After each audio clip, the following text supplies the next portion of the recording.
Thank you everybody for attending this morning. I know everybody's everywhere, but it's a snowy morning here in Illinois. So thank you for, for attending with us today.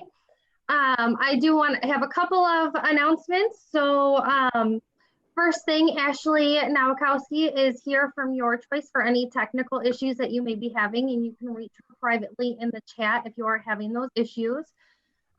Second, if you are looking for CEUs, please do make sure you fill out the survey at the end. It will be automatically emailed to you. We have to have that survey in order to issue the CEUs. If you're not looking for CEUs, please fill it out anyway because we love to hear your feedback. For those of you who aren't familiar with Rosecrance, we are a provider of substance abuse and mental health services for teens and adults. We have locations in Illinois, Iowa, and Wisconsin. And if you have any questions about any of our services, I will be available in the chat. And I will also post my email in the chat too if you're more comfortable reaching out to me by phone or email. I'll put that information out there for you too if you'd like to hear more about what we do and what programs we offer. And that's all the announcements that I had. So I will turn it over to Dan DeGryse, the director of our Florian program. Ready, Dan? You're on mute. You're on mute. Yeah, put an X in my hand, I'm good with it, but put a computer in front of me and I, don't know what I'm doing, but thanks, Jamie. Thanks everybody for being here. It's kind of cool to connect with all of you. We realize that we're in the middle of a pandemic and we're dealing with a snowstorm in the Midwest. So of the, I think 250 people that signed up from 16 different states, hopefully you didn't have to shovel out this morning, but I'm assuming you probably did. So welcome. I'm Dan DeGryse. I'm the director of the Rosecrance Florian Program, and we'll talk about that kind of towards the end of my slideshow. The title of my presentation is Tools for Enhancing a Therapeutic Relationship, and what does that mean? It's really kind of trying to give you an insight from my perspective as a person that spent 30 years in the fire service. Just 14 months ago, retired out of Chicago as a battalion chief, and also spent the last 34 years in behavioral health. The last 6.5 as the director of the Rosecrance Florian Program with people such as Erica Gilmore and Justus Clinton, who will be presenting today. And our goal really is to give you a variety of different perspectives on really how to deal with us. I like to think that we're in the frontline workers, first responders, military personnel, pretty cool people. We want to help others, and sometimes we don't really realize the effects of our career. And so here we go. What I want to ask you is whether or not you're a clinician providing a service for a first responder or frontline worker, or somebody that wants to get into the field, or an EAP, or an administration or a peer supporter, wherever you come from, you came onto this webinar to get some insight that you may already have or that you want to learn about. And so one of the things that I offer everybody is that us as first responders, the key thing for us is safety and size up. And so this introduction is not about me here in this slide. It's really about you and how you introduce yourself to the first responders, because I'll guarantee you,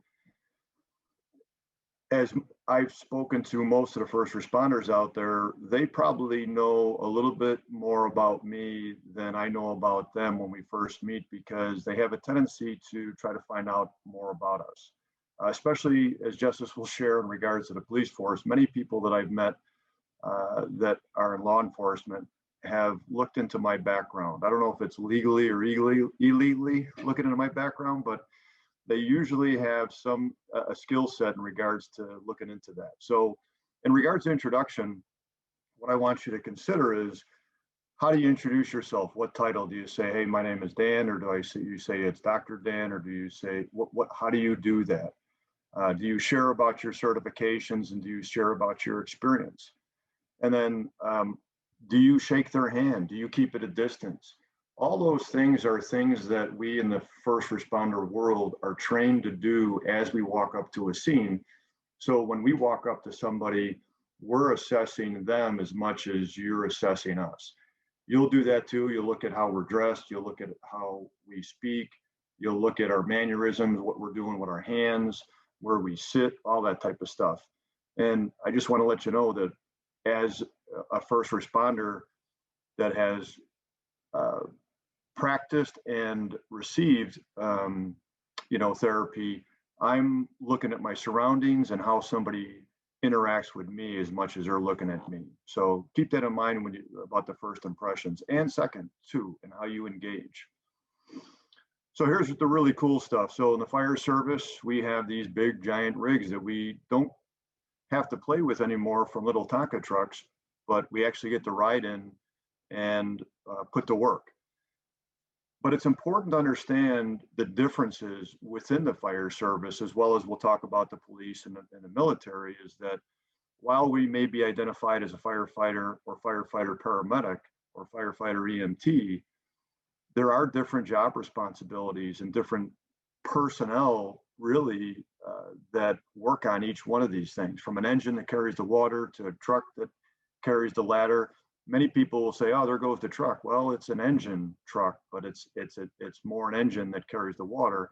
Then you have the squads where more elite and not as many people get to go on there, and that's a snorkel basket. And then you have the ambulances, which is we'll see in regards to job responsibilities or runs that 80% of what we do in the fire service really has to do with EMS calls and not necessarily firefighting as once was.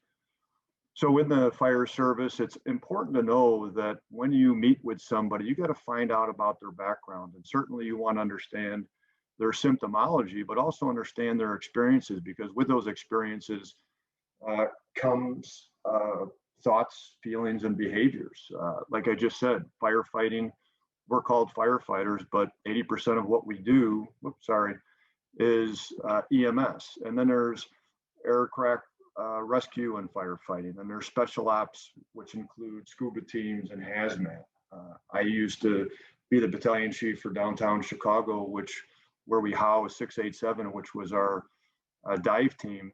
And I can remember talking to several of those divers in a sense of the risks involved, the zero visibility, the fact of when you're underwater and you have to search for somebody that just jumped off a bridge, or somebody that's been gone for some time. That is an experience that honestly I've never had. And I can tell you that when I've had those conversations with those people, it's different. Wildland, most of the people that are, in their Western states and California, Nevada, and Wyoming and all that have those wildland fires, those people like me in Chicago and the big cities, I'm used to structure fires and high-rise fires, where if you took a wildland fireman and put them in a high-rise, they'd be out of their norm. If you put me into a big mass field of forest fire, I probably wouldn't know what to do. So we have different experiences. And then there's fire prevention, there's media relations and IAD. So it's important to understand what that person has done over their career, what their experiences are, or maybe why they're there. So my point here is just don't look at people just as firefighters. There's much more involved in there to find out. With fire departments, there's really three types. There's a career and combination, which makes up about 35% of the 35,000 fire departments across the country, or 10,500 departments. Career makes up about 18% of those 35,000 fire departments, or 5,400, or half of the career and combination. And then combination, which I'm really not familiar with because I was in a career department in Chicago, is made up of two or more of either full-time, paid on call, volunteer, or part-time. And the makeup can vary. It could have 2 full-time people, 50% part-time, and then, a percentage of volunteer. And those come with different stressors, from organizational stress to training to people that are just career volunteer. And a lot of times, as I've learned over the career, is talking with these people that are in smaller towns and departments, a lot of their responses are to people that they know. I've spent 30 years in the fire service. I've done tens of thousands of calls over my career, but I've only responded to a couple people that I knew, which was a different experience. And then 65%, or almost 20,000 departments, are volunteer, which is something that I haven't done. So when I meet a volunteer, I try to understand what their stressors are from, again, what I said is responding to people that they know, to working a full-time job and then trying to respond to runs or calls, finances, how that takes away from their time, debriefings after the incident, which probably are non-existent. How do they process all that stuff after they go to a car wreck or a fire or a heart attack? Do they go from a printing press to dealing with that to back to a printing press with no conversation and ways to debrief that? Unfortunately, a lot of times the answer is yes. So then how do they let that go? So it's important to understand the department that they have come from.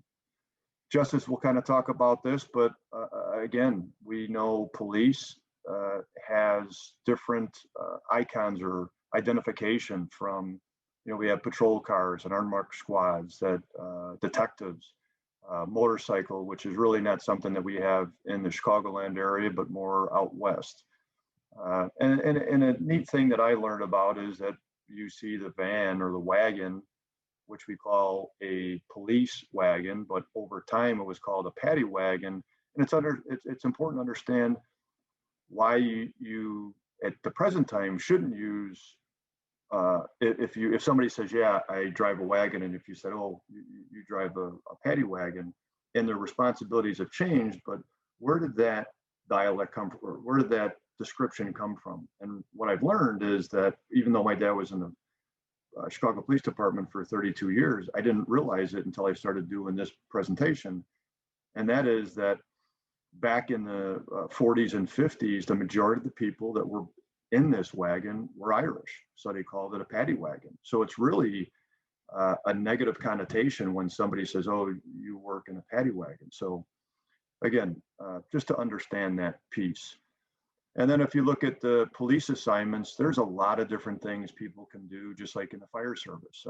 Some people are patrolmen, some people working in gangs crimes, some are narcotics, some are special elite group, which is the SWAT. Then there's organized crime, bomb and arson, IED, and all those things come with different experiences. I'll be honest, different secrets and different things that you take home. For example, somebody, and I know a buddy of mine that worked in IED for the FBI, he couldn't talk to anybody about that stuff. And he had to investigate his own people. So how did he carry that around for the years that he was in that job and outside that job? Much like clinicians. How many people tell you stuff that you're not surprised about or surprised about, and what do you do with that? And then you have to think about compassion fatigue and burnout and vicarious trauma and all those different things that come with when people share information with you, as opposed to maybe what you see from a gang crime murder aspect or gang violence type incident. As I shared, there was really three different types of fire departments. Really in the police department, there's all career. There's no volunteer departments, but the interesting fact with police departments and volunteers is that there may be a volunteer or two that lends their time to that police department that maybe be a greeter or within that department. I don't know how often that is anymore, and Justus can speak to that, but pretty much everybody that you see that wears the badge from a law enforcement perspective are all paid and full-time. And then now you get into the military, and something that I was not in, and respect anybody that goes in, but they get to really, why fire engines and fire trucks are really cool. And look at the tanks and the Humvees and the airplanes and the cargo ships and destroyers and all that different stuff. So it's important as a clinician or a peer supporter or a chaplain or whatever your discipline is when you're intervening with somebody to find out what their experience is, to better understand kind of what they've dealt with throughout their career. There's 5 branches of the military. There's one now that I really don't know much about, which is the space program. You could identify as 6, but really there's the Army, Navy, Air Force, and Marines, and then the United States Coast Guard. And then within those organizations, there's a variety of different jobs that people can have. Not everybody wants to be an infantryman. Not everybody wants to be in command. Not everybody will become an elite operator. So there's logistics and systems technicians and human resources and intelligence corps, mechanics, pilots, and all that come with various different experiences. And again, we're not going to go real deep into it. It's just to understand that if you look at somebody that's just from the armed forces and don't get to know what they have done for their 4 or 6, 8 or 20-year or more career, then you're kind of losing an understanding of who that person is and what they're made up of. And kind of like I mentioned in regards to the elite forces, it's important to understand, just like in the police, there's the SWAT, which not everybody becomes, and in the fire service, the special ops, but also with the military, there's the elite operators that not everybody becomes. Everybody kind of knows about the Navy SEALs. But something to point out here is like PJs or pararescue jumpers. They're elite force in the Air Force, and there's probably only about 500 of them. And it's probably about a 80 to 85% washout rate. So those people that have those special ops training and designation, most of them won't tell you that. But over time, if you get to know them, they may share that with you. And then there's, an understanding of what they had to go through in regards to their training. And certainly they're not going to share. And I have a couple of friends that are Navy SEALs. They will not talk about their missions. So in the military, there's really kind of 2 designations, active full-time, which could be deployed anytime, and there's a little over 1 million of them presently. And then there's the reserves. They are responsible to drill 1 weekend a month and 2 weeks out of the year, and they could also be deployed at any time. And there's about 1 million of those as well. So whether or not you're active or in the reserves, there's about the same amount, and they could be deployed at any time.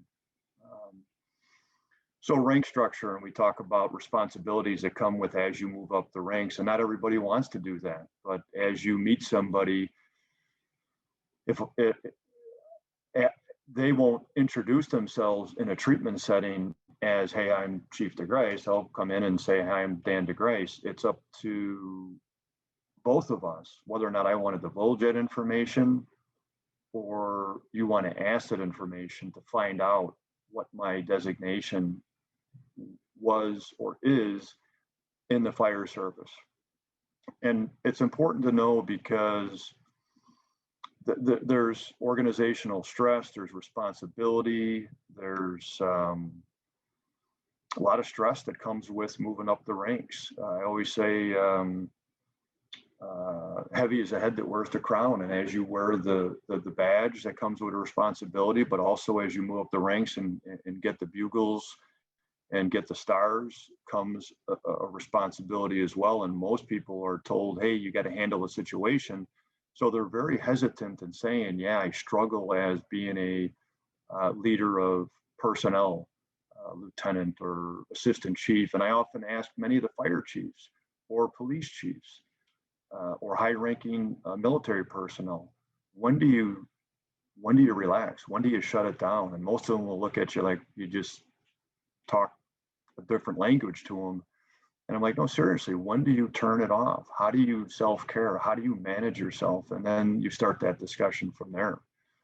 Law enforcement, very similar structure. You'll notice that instead of fire chief, they'll be called police chief, or in more times than not, chief of police or superintendent. But deputy chief, captain, lieutenant, and instead of engineer, they'll have sergeant. It's a very similar rank structure. We identify it as a paramilitary. Then you get into the military, and it's pretty significant. But there's two lines. There's the enlisted and there's the commissioned. So you might have heard of an E1 or an E4 or E9, and the highest enlisted is a E9, which means enlisted 9, and it goes from a private recruit all the way up to really the E9, which is sergeant major, or the most senior person in that Army, Navy, Air Force, or Marines would be the sergeant major of the Army, Navy, Air Force, Marines. And then the other side of it, you have the commissioned officers, which are significantly different. And it's important to understand what path they chose, why they did that, what their experiences are, and the mutual respect amongst the two lines, the enlisted and the commissioned officers. As well as with police and fire, is to understand the relationship that a first-class firefighter has with a captain or a battalion chief, and vice versa. I know when I became a lieutenant, it was like I was being separated from the men and women, and you sleep in your own room. I think nowadays in a lot of different departments, you do sleep in your own room, which I don't think it's good if you want to try to get some sleep, but it's also different because you're separated. And so, again, there's a lot of different classifications within each organization. Each comes with its own experience. So experiences, what are the experiences? And I can tell you that I truly loved rain, snow, sleet, or heat. While some of the days were tough, I enjoyed going to work for 30 years. I can't say that is everybody's experience, but I loved every minute of it. Do I miss it? I always say I don't miss the circus, but I miss the clowns. And I mean that literally and figuratively, and also in a lighthearted speak. I miss being around the people and the fun that we have. We need to have a purpose. And so the experience that we have, and you have seen throughout the country, is civil unrest. And then if you really think about it, when I was a kid, I didn't worry about open spaces. I didn't worry about people around me. Maybe my parents did, but not as much. I didn't have to sit against the wall and look out a window or a door, and Justus will talk about that with the police. But now with the civil unrest, there's times where I don't necessarily want to go outside. It doesn't mean I have agoraphobia, of afraid of going outside, but I just have an indifference because of the things that I've experienced and seen. The shootings and stabbings. I mean, I remember probably like it was yesterday, the first homicide that I came on when I was on the west side of Chicago. I remember it was in North and Pulaski, and it was a double homicide. And I can't remember all the ones in between, but I remember certain ones that kind of flash before me, even as we were talking. But most people just see it from TV. We see it close up, and what effect does that have on us? Active shooter incidences. You'll see in a slide I have in a few slides, all the different active shooter events and mass casualties that unfortunately are becoming more common. Assaults and battery, doing CPR on people, suicides, both from our response to those suicides to, unfortunately, suicides within the police, fire, and the military organizations, which I'll cover.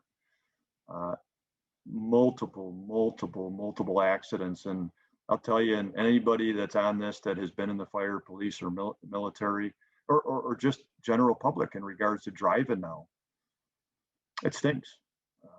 it is actually something that creates stress in me that didn't create stress before, where when I drive, I'm like, people aren't paying attention, people are on their phone, people are distracted, and it creates a hypervigilance inside of me. And certainly war, which we've been kind of at for 20 years now, since 9/11, and then even before that, fires, and then, as I said, in regards to a lot of combination departments and smaller departments, the stress of life in general, family, friends, and then responding to those and having to process that.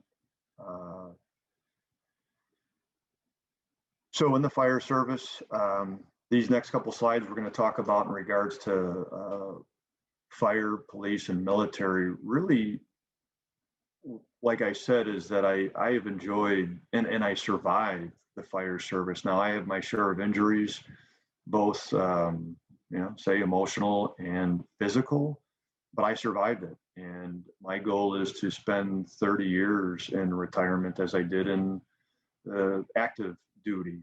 But if you look at the statistics out there and looking at the National Fire Protection Agency that keeps the data on this, is there's over 60,000 injuries annually in the fire service. There are typically around 100 line of duty deaths annually. That's both on the scene, responding to, returning from, during training, and really anything that has to do with your duty responsibility. In Chicago, this does not give me any satisfaction, but we have a wall, a badge of honor, and the Gold Badge Society, where since the beginning of our fire department in 1835, we've had over 577 line of duty deaths. And why I put that up there is because it's not just the 577 deaths, but it's the coworkers that were there. It's the family members that lost that individual. And then you understand how it impacts so many people. And maybe consider your line of work or other people's line of work, and how many people actually have died in their career. And it's traumatic. And what do we do? How do we respond to that? How do we support those people? Another example where FDNY is about twice the size of Chicago, maybe a little bit bigger. Their numbers are significant, over 1,100 line of duty deaths since 1865. Looking at law enforcement, there's the National Law Enforcement Officer Memorial Fund that looked at a period between 2010 and 2019. And annually, there were over 50,000 assaults on police officers throughout the country. 14,000 of those were with injury. And did that injury, certainly it had an effect on them both physically, mentally, and emotionally. Did they feel it was their responsibility? Did their partner get hurt and somebody else thought that it was their responsibility because they either got shot, stabbed, jumped, hit, or whatever? Did it lead to the loss of a job? And then you have, from that study, an understanding that there were or are 163 deaths per year. And what are the effects of that, the reverberations throughout the community, the department, the family, the squad, the team, the group that lost that number. And then globally, I just picked 4 states. And this is information that is kept by Officer Down Memorial page. And over the lifetime of the Texas, California, New York, and Illinois police departments, there has been a significant number of losses. So just to kind of give you what people, both in the fire, police, and I'll show you here in a minute, in the military, how dangerous the job is and why some people, it gives you some insight in why we in this type of line of work are protective of people and guarded and always in our thoughts and looking around and hypervigilant and assessing. And I could go on, but I think those of you that know us then understand better why we are the way we are in the military. Deaths of soldiers from 2014, there's been 93. Deaths since the Operation Enduring Freedom after 9/11, during 2001, there's been over 7,000. And then here's an interesting thing: is the unintentional injuries, suicides, and homicides are the leading cause of death among active duty members of the U.S. Armed Forces. And this is all branches, accounting for about 4 out of 5 deaths. So that's pretty significant. And so, not to discount the 7,000 military personnel that have died in active duty, but the greater majority come from unintentional injuries, suicides, and homicides. And then almost 50% of military experience 1 or more injuries each year, and they could range from bumps and bruises to broken arms to psychological injuries. And what are the short-term and long-term effects of that? And I know for myself, when I make a mistake or whenever I hurt myself, I blame myself. And so that's important to understand about how we hold ourselves accountable, and can we let go of the things that we've experienced or feel responsible for. So I thought it was important for me to kind of throw this slide in, is that with all that stuff that we just talked about, all the stuff that police and fire and military and corrections and all the law enforcements and crisis management, nurses and doctors and flight attendants. People might not think of them, but they're all trained in EMS, and they have medical emergencies, and they were involved in 9/11. And so now with this pandemic, everybody's affected. And what is that effect on us now with all those individual events that happen, which whether it be 10 minutes or 2 hours or 18 hours, this pandemic has been going on for a year, and we don't know how long, much more long this will go on. And I guess what I say with this is that how do we get back to a normalcy? The reality is we're never going to go back to where we were. That's my opinion. You could have yours, but I'm doing a webinar right now, so I'm not going to be like I was a year ago. Like I'm not the same person as I was 30 years ago. But with COVID-19, the things that I have to be cognizant of, because we work with more frontline workers now, like nurses and doctors and EMTs and CNAs, even coroners that see all these sick and injured people and people dying from COVID, is the anxiety of becoming infected or then bringing it home to the family. And I know many first responders that have lived in their basement for not days, but weeks and months, so that they wouldn't affect their family members. And how long has that gone on for? I know some that have slept in their cars. The dramatic effects of responses is that I talk to people that work in the hospital setting, and you constantly get more and more people that come in that are sick, and that you're trying to do the best you can, but they keep expiring. And then you don't feel like you're being successful. And that's not good for us first responders or frontline workers.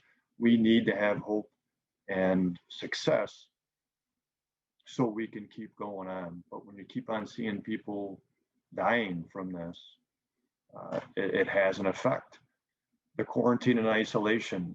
There's times where we need a timeout for ourselves. There's times where we need to gain some mindfulness, but the fact that we have not been able to integrate with society is not a good thing. What I've learned a lot from first responders is that we're not as concerned, or what happens in the progression of somebody's alcoholism is that they don't feel normal amongst other people, so they isolate. They isolate themselves and drink more. Well, now with this quarantine and isolation, that's a given.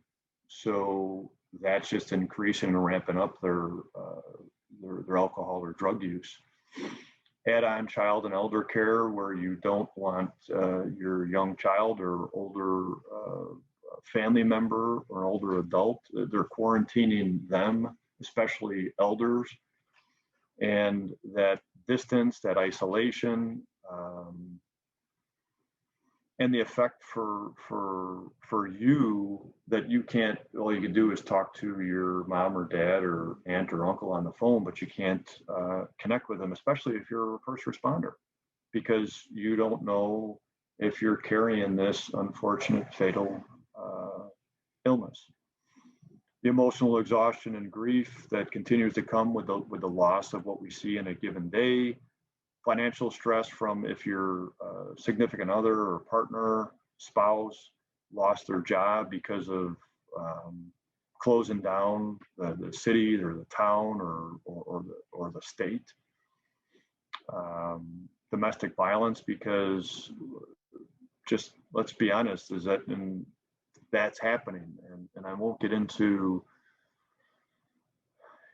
child abuse and all that stuff, but we unfortunately know that's going on. And now with everybody home, regardless of their career, that's happening. And so then when we show up on a scene from a first responder standpoint and see that, that's becoming unfortunately more prevalent. And certainly then what do we do with that?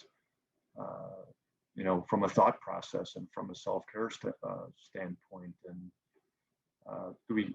anger standpoint, and seeing domestic violence.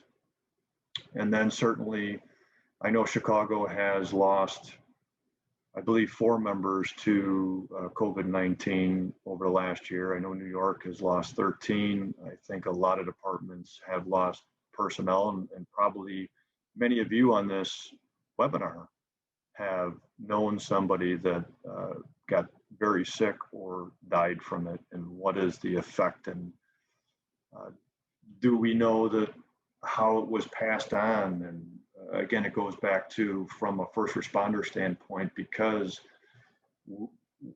really, like, here's the thing: first responders and military have to go to work. We some do call in sick, but we have to go to work, so we are going to be exposed. And we can't work from home. So when we go to work and then we come home, we're potentially exposing our whole family to what we've been exposed to at work. We used to say, in a sense of the grief and the loss and so forth, but now we have a deadly virus that we can expose them to, which we always knew that when we go into homes for EMS calls and we have certain smells or sights, or I won't describe houses or apartments that we've gone into, but it's like we have to change our clothes and shower and be careful what we breathe in so we don't bring that home to our family members. And COVID-19 is just another incident that we've had to deal with for a year now. So traumatic incidences. I'm not going to read every one of these, but if you look at the bottom one, Howard Unruh walked down the street shooting anyone in sight back in 1949. And this is not an exhaustive list, but if you look after Columbine and the World Trade Center and the Boston bombing, unfortunately, they're becoming more frequent, and they're involving a lot of people. And just that civil unrest is, in that shock, is tremendous. I know several people that have been at some of these incidences, and it's horrific. I've been in my share. We're not going to get into them, but my point is that we have the day-to-day stuff. We have the pandemic we're dealing with, and then we have these overt, grand, traumatic events that happen that involve a lot of people, and gets a better understanding of what we as first responders and frontline workers are holding on to or dealing with or trying to process. And if we don't have people like you to process this with, then we really kind of suck at best. I mean, it has a toll on us. And here's a quote from Jeffrey Denning. He's an Army vet. He's the author of Warrior SOS. I ask, what's your normal? And whether there are subtle changes or drastic ones, no warrior views life the same after engaging in the things of battle. I didn't learn this early, but I learned this later. that we're not the same people we were when we got into this field, whether, again, police, fire, military, corrections, dispatchers, nurses, doctors, any type of crisis management personnel. We're not the same. We're not, I don't like to use the word broken. I like to use the word fractured, and we could heal, but we need help doing that. And we need insight, we need education, we need peer support, and we need time. I have a video here that I'd like to show you just to give you an insight on, you might have watched Chicago Fire. While we have advisors that provide information on that, this is really the true Chicago Fire, and what you see on TV is not necessarily what you get. 7 people were killed and another 26 injured in shootings over the weekend in Chicago. Among the victims, an 18-year-old woman who was shot on the sidewalk at 89th and Justine last night. An early morning shootout between a man that was standing across the street from here. Both men were pronounced dead on the scene. She was shot to death Sunday in a drive-by. A 27-year-old man was sitting in his car when a group ran up to that vehicle and opened fire. According to sources within the fire department, 2 adults taken by ambulance to Stroger Hospital after somebody opened fire here at the park. A 26-year-old man shot in the head, pronounced dead at Christ Hospital, and a 24-year-old man shot in the right thigh and grazed in the head. Police say Ted Merchant shot 80-year-old Alan Smith after an argument. Now, the Tribune is reporting 2,091 people shot.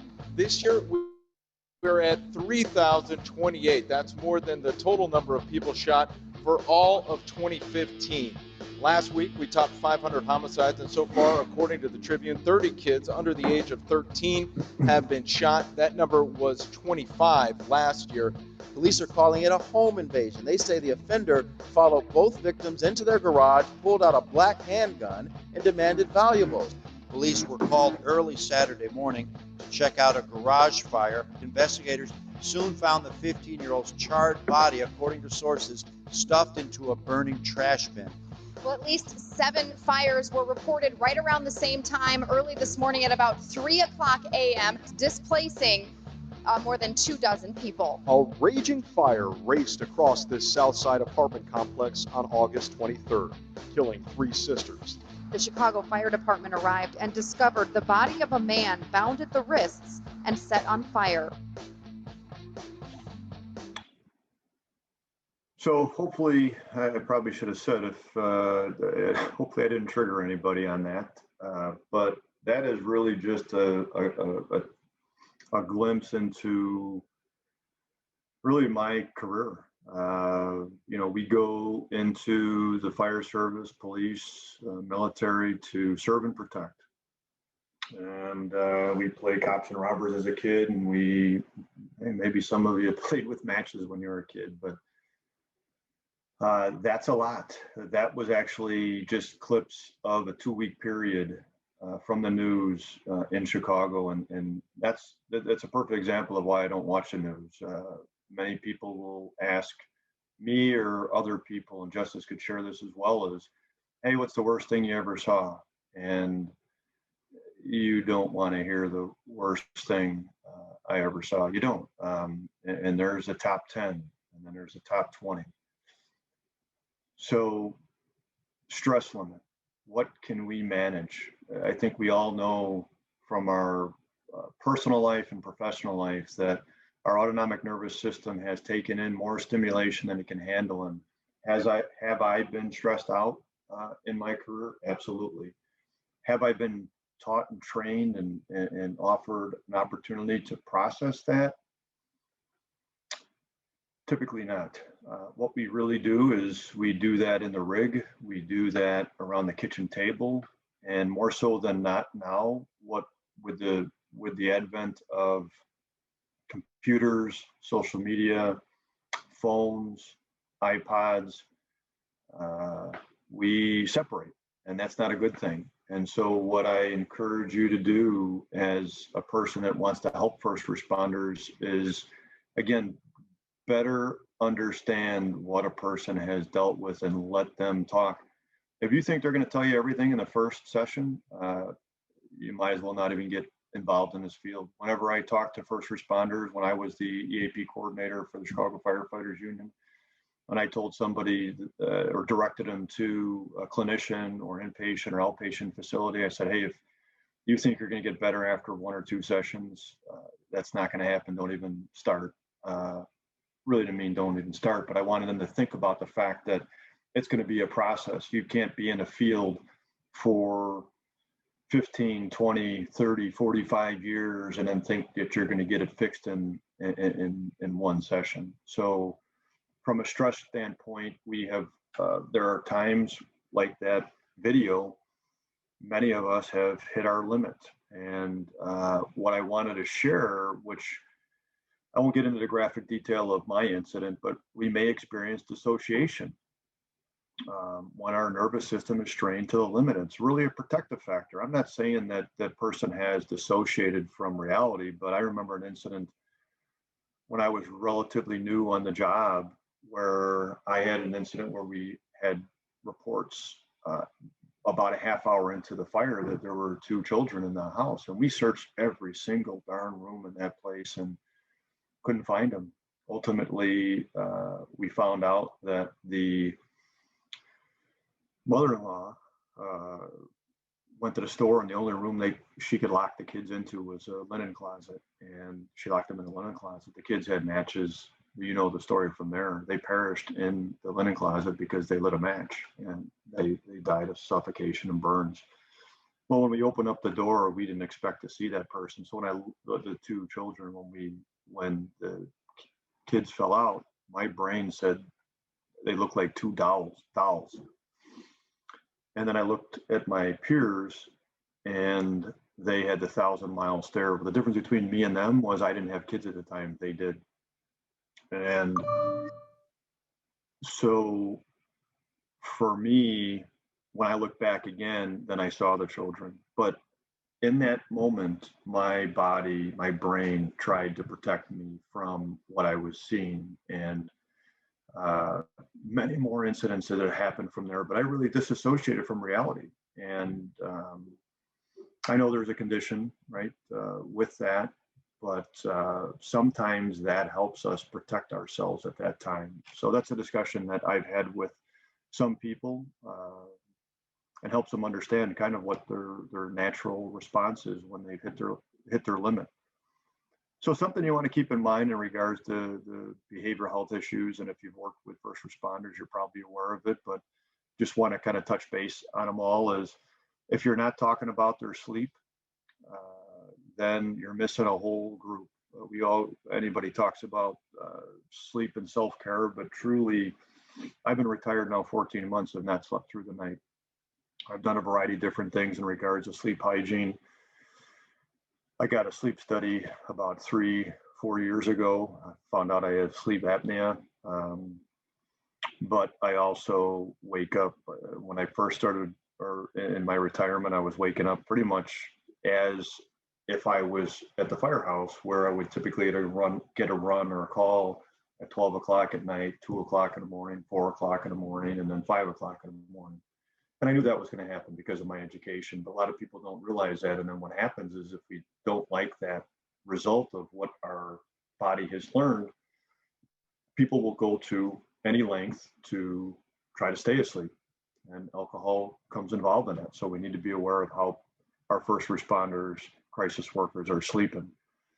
Certainly about the effects of stress, both physically, emotionally, spiritually, to understand dreams and nightmares. I could tell you that on the job, for a good 15 years, I didn't dream at all. And that was because really I wasn't getting into my REM sleep.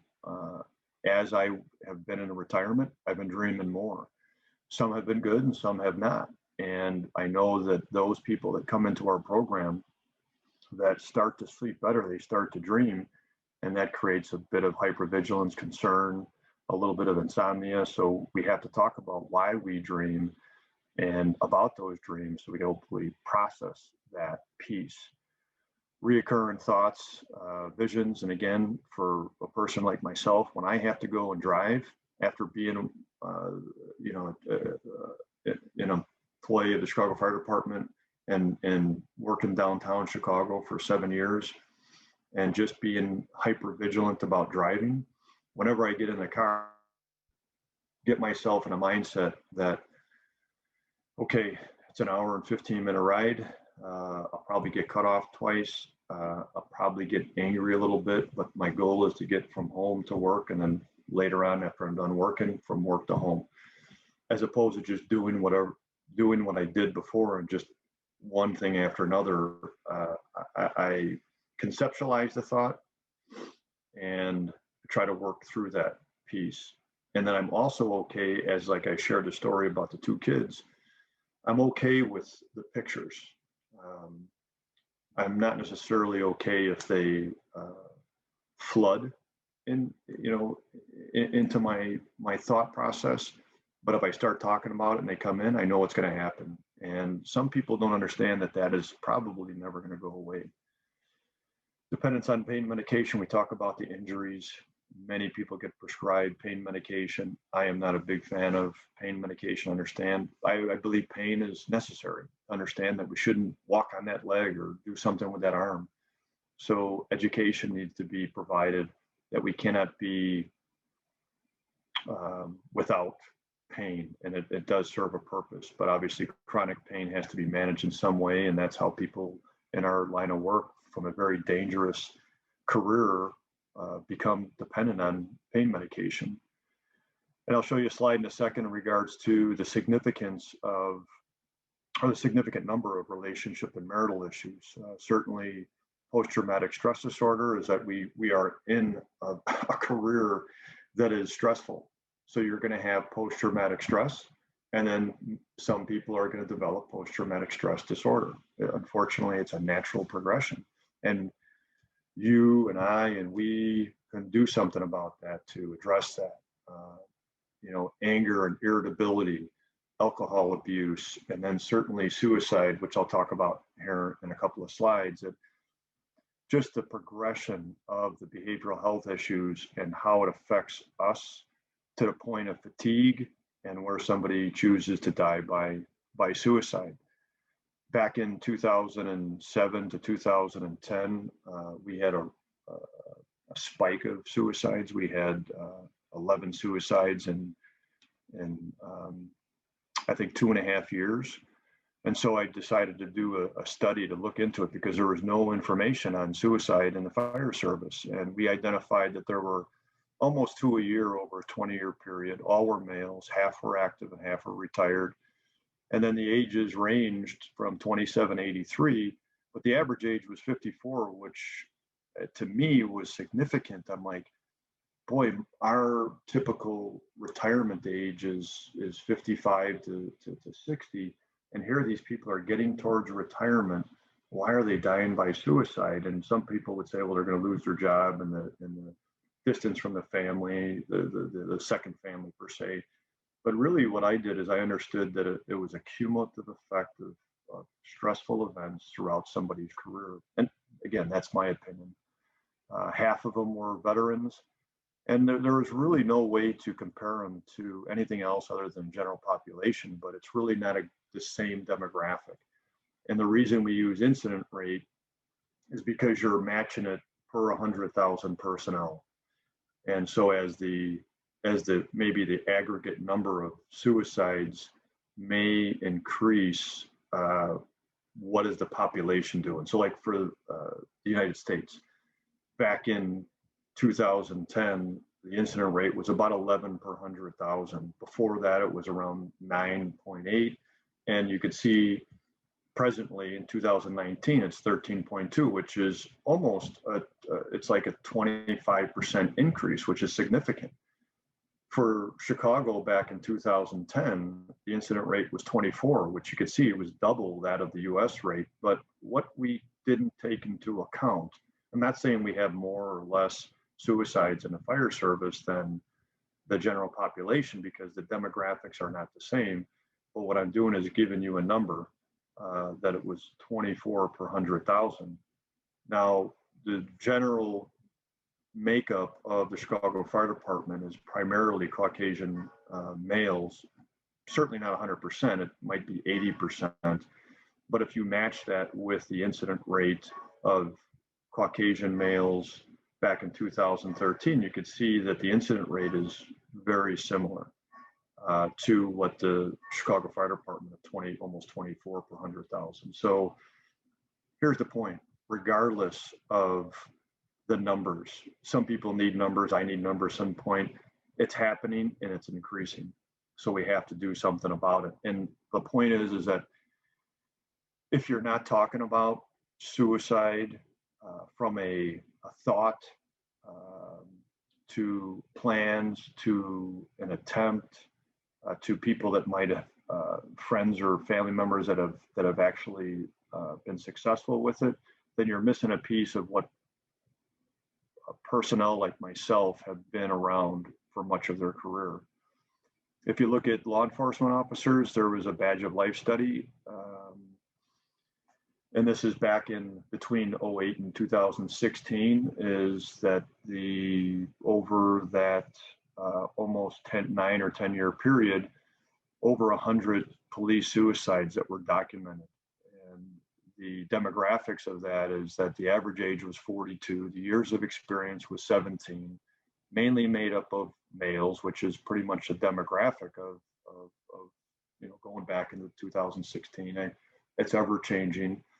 And then the mode was handgun, because it's relative. And it's important to know that if you do have somebody that is on the continuum for suicide, is that if you can reduce the means, and it's difficult for police officers to remove the means, a little bit more easier for firefighters or maybe military personnel, because a police officer needs their gun for their job. So, but if you can remove the means, it'll reduce the chances that person will be successful. And then more officers die of suicide than from gunfire and traffic accidents combined. So if there's not a conversation about this, then we're doing the law enforcement a disservice. We have to break the stigma and have this conversation. So I would say, even if you don't have any inclination that that person is thinking about suicide, you have to have that conversation with them. Military suicides is very significant, as everybody knows. In the US, just in general, for the general population, there's a suicide attempt every 31 seconds. The average of one person dies by suicide every almost 12 minutes. And the rate is, as you saw earlier in the slide that I compared my study with the general population, is 13.3 per 100,000. Which has continually and consistently gone up, where back in the 1990s, there were 35,000 people that died by suicide in the US, to now about 50,000 people die by suicide. And here's a significant piece. A military report established that there were 6,000 or more veteran suicides per year between 2008 and 2017. The report also stated that veterans consist of 13.5% of all deaths by suicide in the United States, but only make up of 8% or 7.9% of the US adult population. So this is prevalent. And so if you get somebody that is a firefighter, police officer, or frontline worker, and find out that they have had prior military experience, again, you have to have this conversation, both from a personal standpoint and also the fact of who of their friends. And if you talk to any military personnel, as we have people that come into our Florian program, most combat veterans or people in the military have a handful, 5 or more of their armed service buddies that have died by suicide. The rate is, as of right now, 20 per 100,000.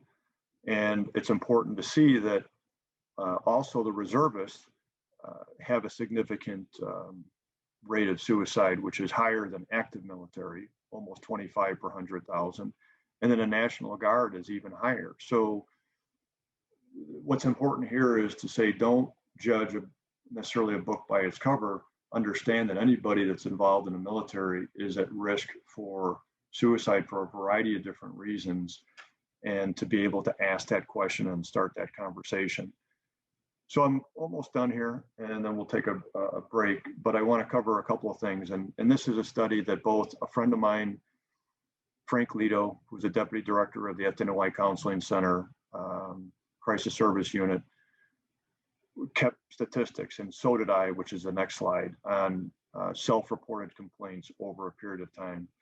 And the number one complaint that they called the counseling service unit at FDNY was because of marital and family issues. So if we're not discussing, so it's important to discuss relationships when we're talking with that individual, and maybe even recommend almost for everybody some sort of marital counseling, either during or after the individual counseling, and inpatient or outpatient, whatever that service first looks like.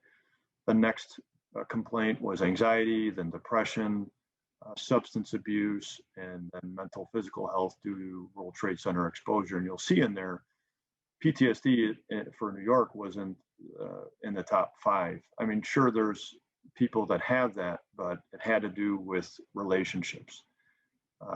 And then if you look at a study that I did over 15 years, that I was a coordinator for our union's EAP for 8,000 active and retired members, we would have about almost 200 calls a year, which for 8,000 people was you could take it, well, I know there's more, but at least people have a place to reach out. The number one reason people called our services, again, was because of relationships.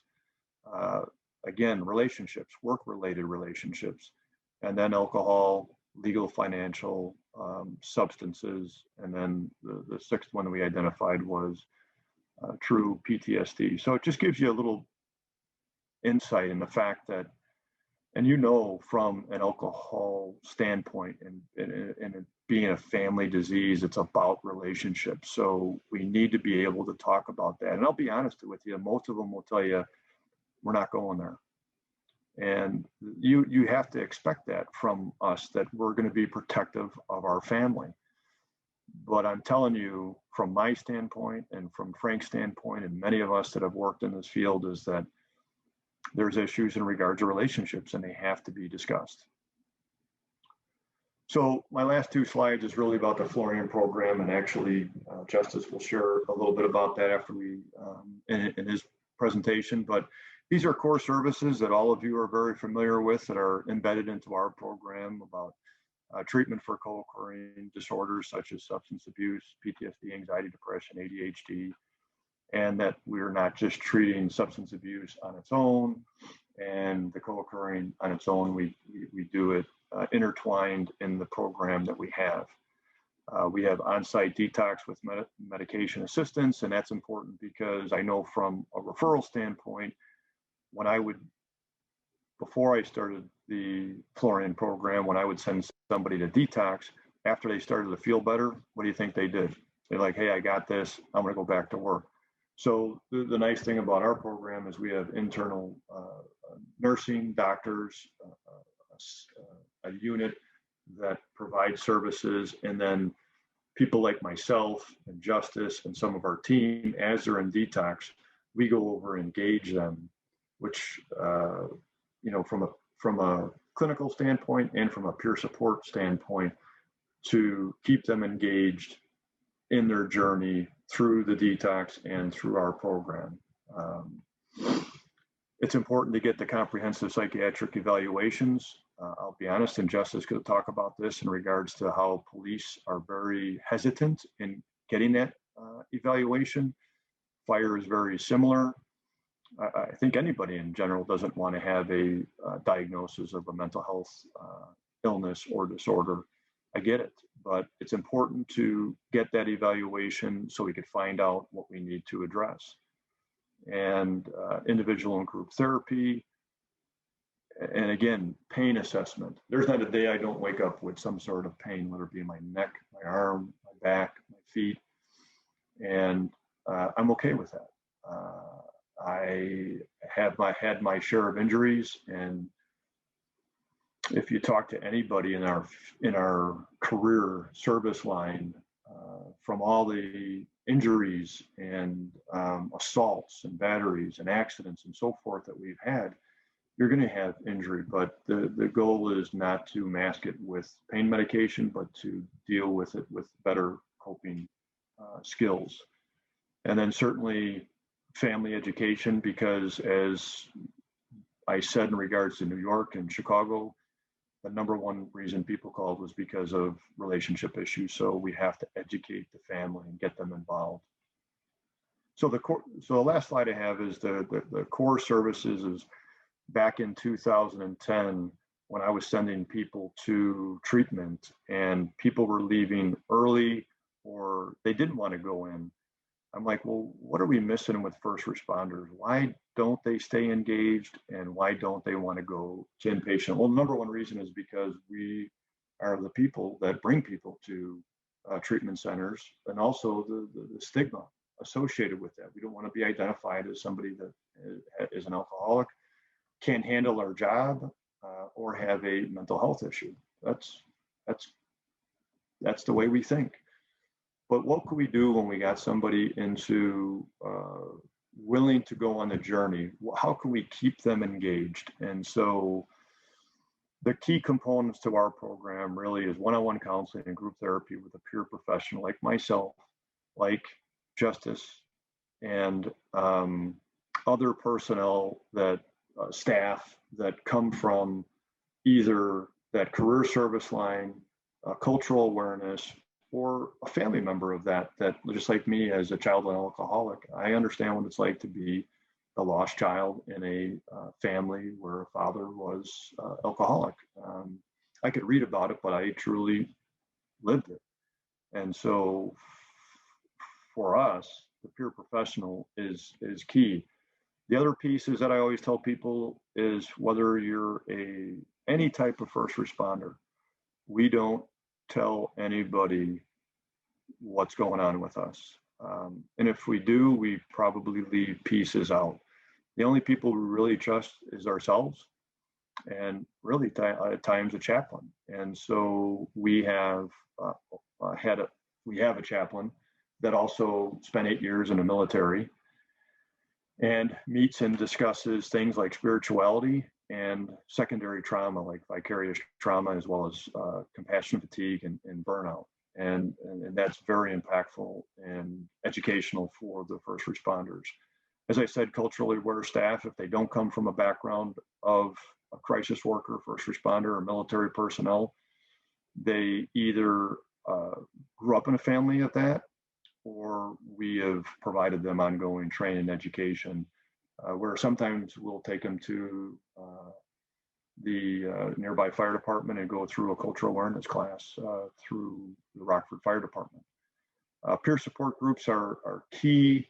That's been around for a long time. It's gotten a lot of attention, but we have alumni, and we also have peer teams like Illinois Firefighter Peer Support or the IFF Peer Support Team, that we have people that want to give back, and right now we do it virtually because we don't have any in-person stuff, but we'll do virtual peer support where somebody will share their story into addiction or mental health issues and their journey afterwards. This is really kind of what Justus is going to talk about, and you'll know why it's so important.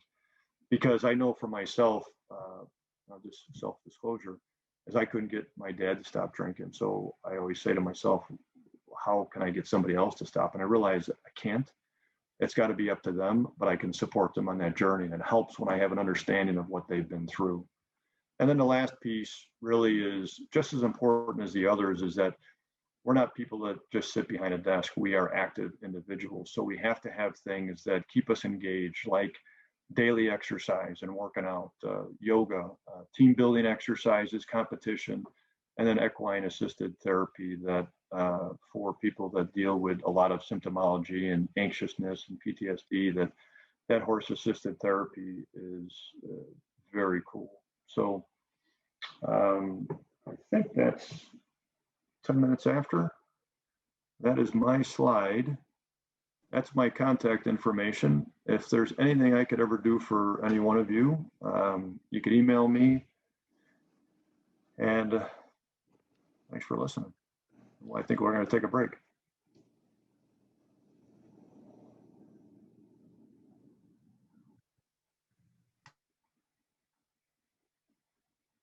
Jamie?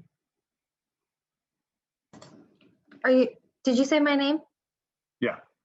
Oh. Yeah, we're going to take a break. Yeah, so we'll go ahead and take a 5-minute break. There is one question if you want to answer it real quick, Dan.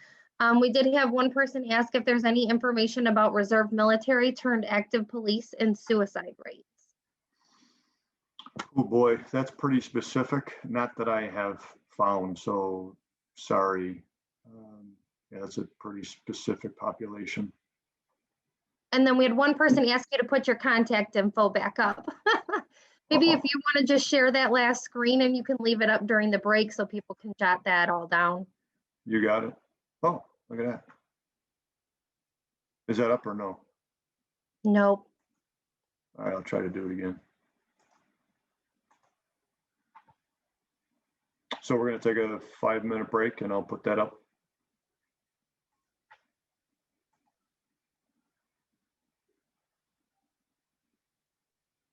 Jamie? Yeah, I'm still here. Okay.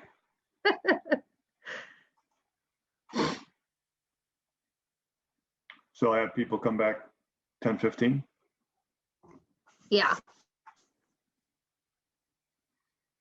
10:15. We'll kick it off with Justus. I still don't see your slide. Yeah, I'm struggling.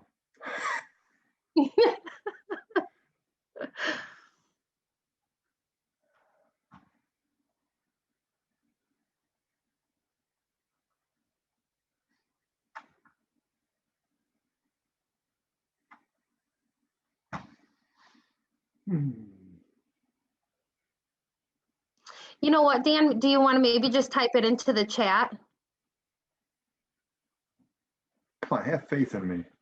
I just thought maybe that would be easier.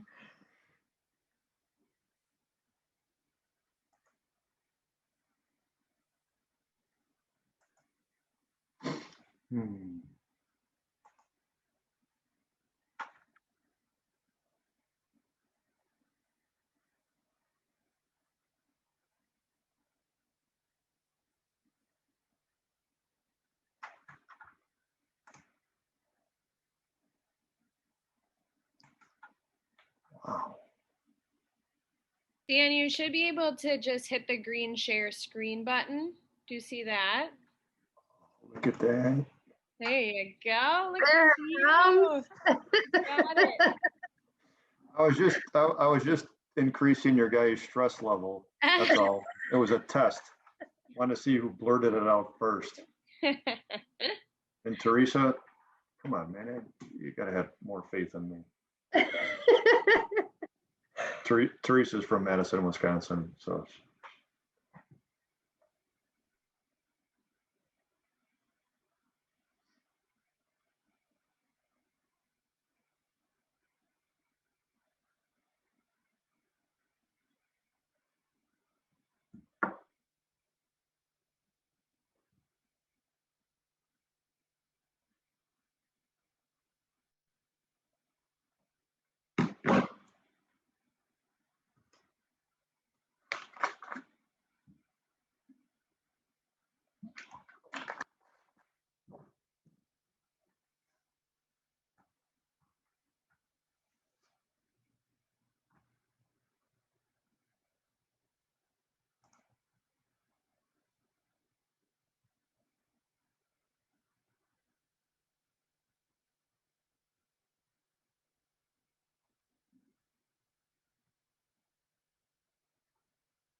Successful?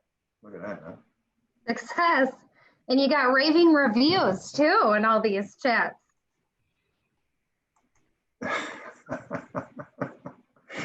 Yeah, well, Justus is going to outdo me here. Well, it's 10:15, so we can go ahead and get started and give Justus the floor. Justus, if you want to go ahead and introduce yourself, and we'll go ahead and keep moving. Thank you, Jamie. Good morning from a very snowy northwestern Illinois. I don't know where everybody's at, but be glad that you're not here because it's not fun outside. My name is Justus Clinton. I am a unit specialist for the Florian Program here at Rosecrance in Rockford on Harrison Drive. I've been here close to 8 months. Got a lot of history, both personally and professionally with the program. Also want to thank you guys for being here with us and spending your morning with us. I'm going to talk about a variety of different things during my segment here.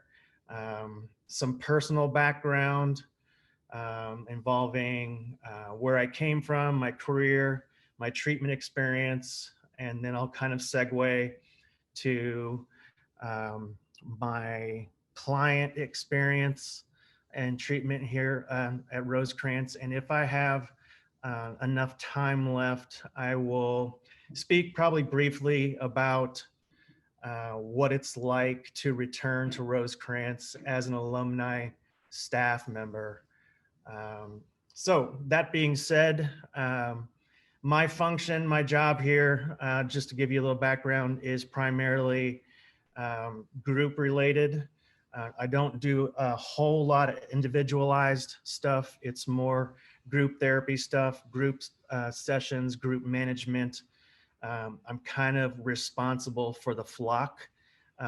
And on occasion, I do a little bit of case management. That's kind of what I do here. My position is kind of a jack of all trades kind of thing. And that's pretty much what I do. But I'll rewind back to my background. I was born in Mattoon, Illinois. My father he was a very accomplished wrestler in college and was offered a job as a head wrestling coach at the University of Illinois. And my family moved up to Champaign when I started 3rd grade, which is where I grew up. He coached there for a little while, was successful. And my mother was a 36-year school administrator for the school system there. We knew a lot of people, and I say that for a reason. Our family was by no means celebrities, but we were well known. And again, I say that for a reason. It will come into play later. Both of my parents, they weren't alcoholics by any means. They were the type of people that if they could have one and be done with it, and never an issue, never a problem. Some of my secondary family, not so much. Both of my grandparents on my father's side were serious alcoholics. My aunt and my uncle on my mother's side, both, and my cousin on my mother's side also battle with addiction. Go a little bit into my education. You know, I went to school at Illinois State, got my degree there. You know, talk a little bit just about my past experience with drinking and substance use. It really didn't come into play until probably around my 30s.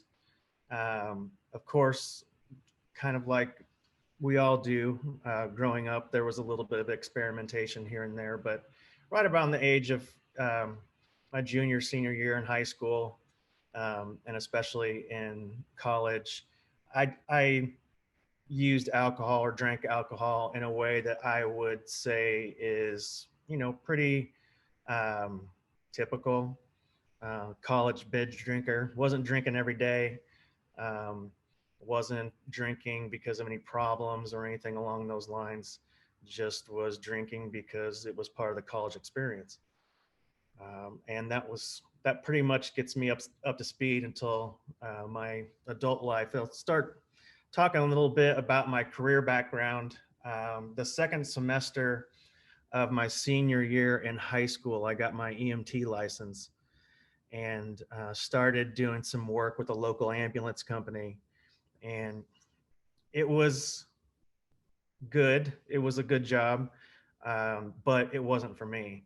So I figured I initially wanted to be a weatherman, but there was too much math involved. So and math is not my skill set, ironically enough, because my mother is a math teacher, but it did not pass down to me through genetics. So once I figured out I didn't want to do the ambulance thing anymore, I joined a paid on call fire department, Savoy, down there in Central Illinois. And I loved that, but I was way too high strung for sitting around the firehouse waiting for the alarms to drop. So I figured, well, I've tried 2 out of the 3 and I'm not interested in the military. So why not be a cop? So I went to college at Illinois State in their criminal justice program, did a lot of ride-alongs with the police department and fell in love with it. I started my career in 1998 with a really small police department just north of Bloomington Normal, El Paso Police Department, a town of about 2,500 people. And there was just not much going on at all. I transitioned to the McLean County Sheriff's Office, again, for about 2 years. And same thing, I did not like the fact that I worked by myself for so long. At that point, I lateral transferred back to Champaign, the city of Champaign Police Department, which was ultimately my career goal all along. It was a great experience. It was my dream job. I was patrolling the streets that I literally grew up on, and I took a lot of pride in that. I got to do a lot of really cool things with the Champaign Police Department, like field training officer and firearms instructor, and various other stuff. It was a very progressive police department, and I enjoyed my experience there. Kind of moving down the road a little bit is that 2007 was a year that ultimately changed my life. Close friend of mine still to this day, and in June was shot through her left lung, and then who ultimately had to leave the job on disability. But after her shooting, I was in the gunfight for my life, and was extremely close to taking a bullet through my right eye. Every time that this person shot at me, I felt the muzzle blast and the concussion travel through my skull and rattle the hairs on my head and my eyebrows. The bullet was so close to coming into contact with my brain or my skull that I heard it zip by my right ear. And there's honestly not a day of my life that doesn't go by where I do not hear that zip right by my right ear every day. And that's still not something that I have not been able to let go of. 2007, that changed me. That critical incident, my on-duty shooting, changed my life. It changed who I was as a person. It changed who I was as a cop. It changed who I was as a husband and as a father. And it impacted every corner of my life possible. As my career progressed post-shooting, of course, you know, the patrol aspect of things don't stop, and you're expected to do continue out the course of your duties. Well, over the course of the next few years, I saw a lot of things, as many first responders do, and I won't go into the horrific details, but you can imagine. Not the best, most positive, happy experiences that you can imagine. And going back to my shooting, that was a time for first responders when they only really addressed critical incidents for first responders on a very topical level, on a very surface level. It was just kind of like, you know, you got in this shooting and, you know, you sat down with the chief police and they were kind of like, "Hey kid, you okay?" And of course you tell them, "Yeah, I'm fine," because, you know, you never wanted to admit any kind of vulnerability or any kind of uncomfortableness in your life, when the fact was I was anything but okay. I slowly started to realize through the multiple critical incidents that I was involved in, and several other of my fellow coworkers were involved in shootings and different other incidents, that my brain was losing the ability to process violence and trauma. I was developing significant symptoms of PTSD, everything from extreme objection to graphic imagery and violence, to night terrors, nightmares, not being able to sleep, loss of appetite, physical illness, flashbacks. I mean, the whole gamut of everything that's involved with severe PTSD.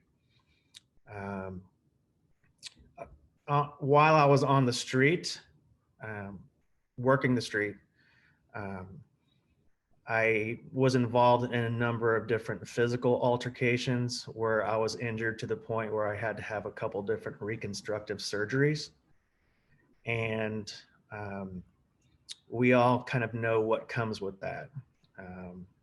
The answer to dealing with pain management is the prescribed usage of opioid-based pain medications. And I quickly found out that the combination of opioid pain medications with alcohol was something extremely appealing to me. And what started out as legitimate usage of opioids in a very short amount of time progressed to complete and full-on recreational use of prescription pain pills and alcohol, which led me down to my treatment experiences. I first entered residential treatment in 2013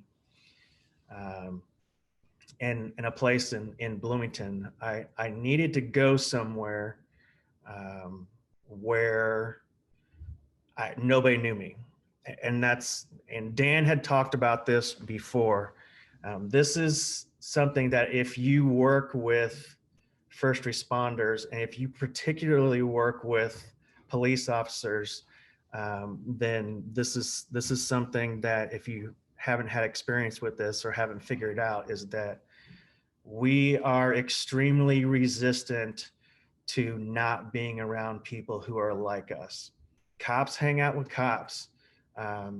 If you know any police officers, they have very few friends that are not other police officers. Why? Well, it's because we feel safe around these people. It's our security blanket, for a lack of a better term. Hey, I got your back, you got my back, and if anything ever happens, we'll go down together. It's just part of the subculture. So I had to get away from somewhere, or get away from Champaign and go to a treatment center where I was guaranteed nobody would know who I was, and that I didn't have to admit that I was a cop with a problem. In a very short amount of time there at that treatment center, I had to leave because of the insurance game, which I'm sure that many of you are familiar about. I was there for a period of 12 days. They transitioned me to IOP, which, let me back up for a second. When I entered into treatment the first time, it was not because I wanted to get clean and sober. It was, I wanted to pacify my family.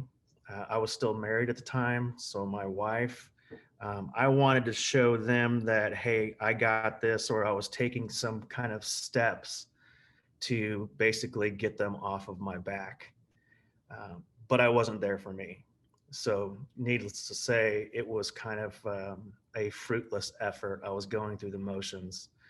And quite honestly, for reasons that I've already kind of described, is that I was terrified to be there. I was terrified to open up.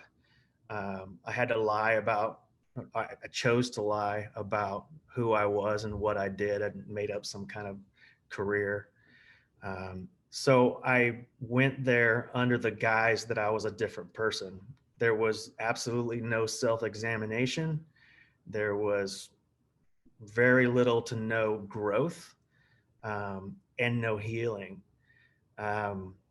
So when I transitioned to IOP, it's no big shock that my first time at IOP, that I relapsed in a very short amount of time, and continued to use pills and alcohol. Now, I never had to, I bring this up for a reason, for those of you that have the ability to prescribe medications, is that I never had to purchase my pills by illegal means. I had a physician that would give me anything and everything that I wanted, probably because number one, she trusted me too much because I was a cop. And number two, I was researching on the internet exactly what to say, all of the symptoms and all of the keywords and catchphrases that I could to say to a physician to trigger them or to pacify them that it was okay, to justify them to increase my prescriptions of Norco. So this went on for a long time, a lot longer than it should. So that I had no motivation. I went to outpatient treatment. Again, I got, I guess, for lack of a better term, caught a couple different times by friends and family. Went through a divorce, got caught a number of different times by my girlfriend at the time, you know, because I was not willing to give up the love affair that I had with that chemical reaction with Norco and alcohol. I even tried a couple of different times with an individual counselor, which ironically is, as I was going through the contacts and participants, she is on here right now. So hello, Mindy. It's funny how things come around full circle. Thanks for all your help with what you did for me in the past. But I had no motivation. I was there for the wrong reasons, and continued to drink and use pills at what was probably a lethal rate. How it is that my organs are still intact because the amount of acetaminophen that I was ingesting should have sent me into organ failure. It's nothing short of miraculous that I don't have any long-term health effects as of yet. But I continued to drink and use. How I got to Rosecrance, I failed a random on duty. Not because I was drinking and using on duty at that point, but because I had enough residual levels in my bloodstream that it was showing up on a drug test. And I wasn't acting right. I was still very much under the influence, even though, like I said, I wasn't necessarily drinking and using on duty. So I had got suspended, and I was, I went back to my house and did what I did. I got pretty messed up.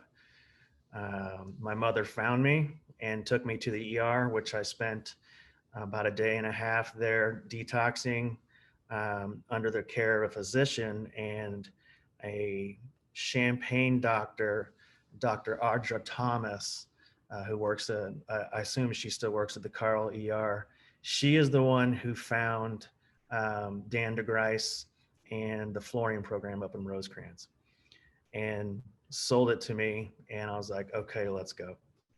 So we left there, packed up and headed up to Rockford, and which is where I entered into Detox. I was still very reluctant to accept that I had an issue and a problem. And I was kind of sort of on the fence, or am I an addict or am I alcoholic? I didn't want to accept the fact that I was absolutely both. Probably very much more an addict, but it doesn't matter at this point. The staff and the services that I was presented with in Detox were amazing. The people that were there, some of which are still here, huge hearts, very caring, very compassionate for people that come in there, basically on ground zero with nothing but a bag full of clothes. While I was in Detox, Dan came in, sat down, spoke with me multiple times, which made me feel part of something. It made me feel part of a team. It made me feel part of a family. It made me feel cared for. And as a first responder, that's really important, to make that connection that, hey man, you're here. We're glad you're here. And now we got your back. So let's get you through the detox part of this. Let's get you transferred over and let's start doing some of this work.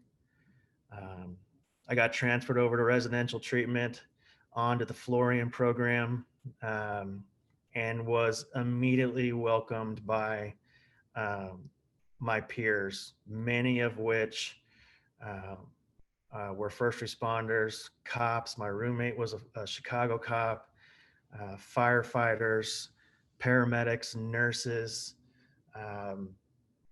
just like-minded people. And let's talk about that for a second. If you have clients that are first responders, and understand the magnitude, if I haven't stressed it enough, of how critically important it is, especially in treatment, to have those folks in that demographic and that population be surrounded with like-minded individuals. It's all we know. And that's what makes this Florian program such a nationally recognized and nationally respected program that's so well established. We get clients on a consistent and continuous basis that are literally from all four corners of the country. Right now, I think we have somewhere around 12 to 13 true Florian clients, and I think 2/3 of them are from out of state, which is incredibly unique and really kind of cool, because Rosecrance Florian program has a national footprint in the first responder military community, and hope to expand that. But going back to my experience, I was immediately welcomed by my peers and by the staff. And at that time, and still to this day, had several staff members who are, number one, not only in recovery, but number two, have some kind of first responder background. So again, this element that we provide of having staff members and clients that are like-minded individuals, super, super important. I was introduced to the Florian program by staff and by Dan. Was told a little bit about what it was about. I attended many different groups that range from a variety of different things, where co-occurring is one of them, where we could talk about things about the depression that I struggled with, certainly the PTSD, which was a huge component of why I drank and used pills, because I had to mask all the symptoms from everything else that was spilling out into my life because I couldn't manage my mental health in a PTSD state. And then at the same time, since it is a co-occurring group, that we talked about how addiction plays into that part, how the addiction goes into hand in hand with the mental illness, right? You know, is it the mental illness that caused it, or is it the addiction that fed into it, or does it really matter at this point? You know, it's not necessarily what got us to the co-occurring, it's how we move forward from here. And then I attended groups like Vicarious Trauma. Dan talked about it earlier. It's a great group because you talk about all these secondary things that impact your mental health and how it is, again, that we move forward from these things. Another one that we offer through our primary counselors is Process Group, which is great because it's not only staff, but it's also peer-led. We get to sit down and talk about the things that we are struggling with. We get an opportunity to have staff and client input on those things that are bothering us. And it's not necessarily just those things that are bothering us. Maybe it's those things that we're happy about. Maybe we reach milestones and accomplish things and recognize some growth. And we get to have feedback from our staff and our peers for that.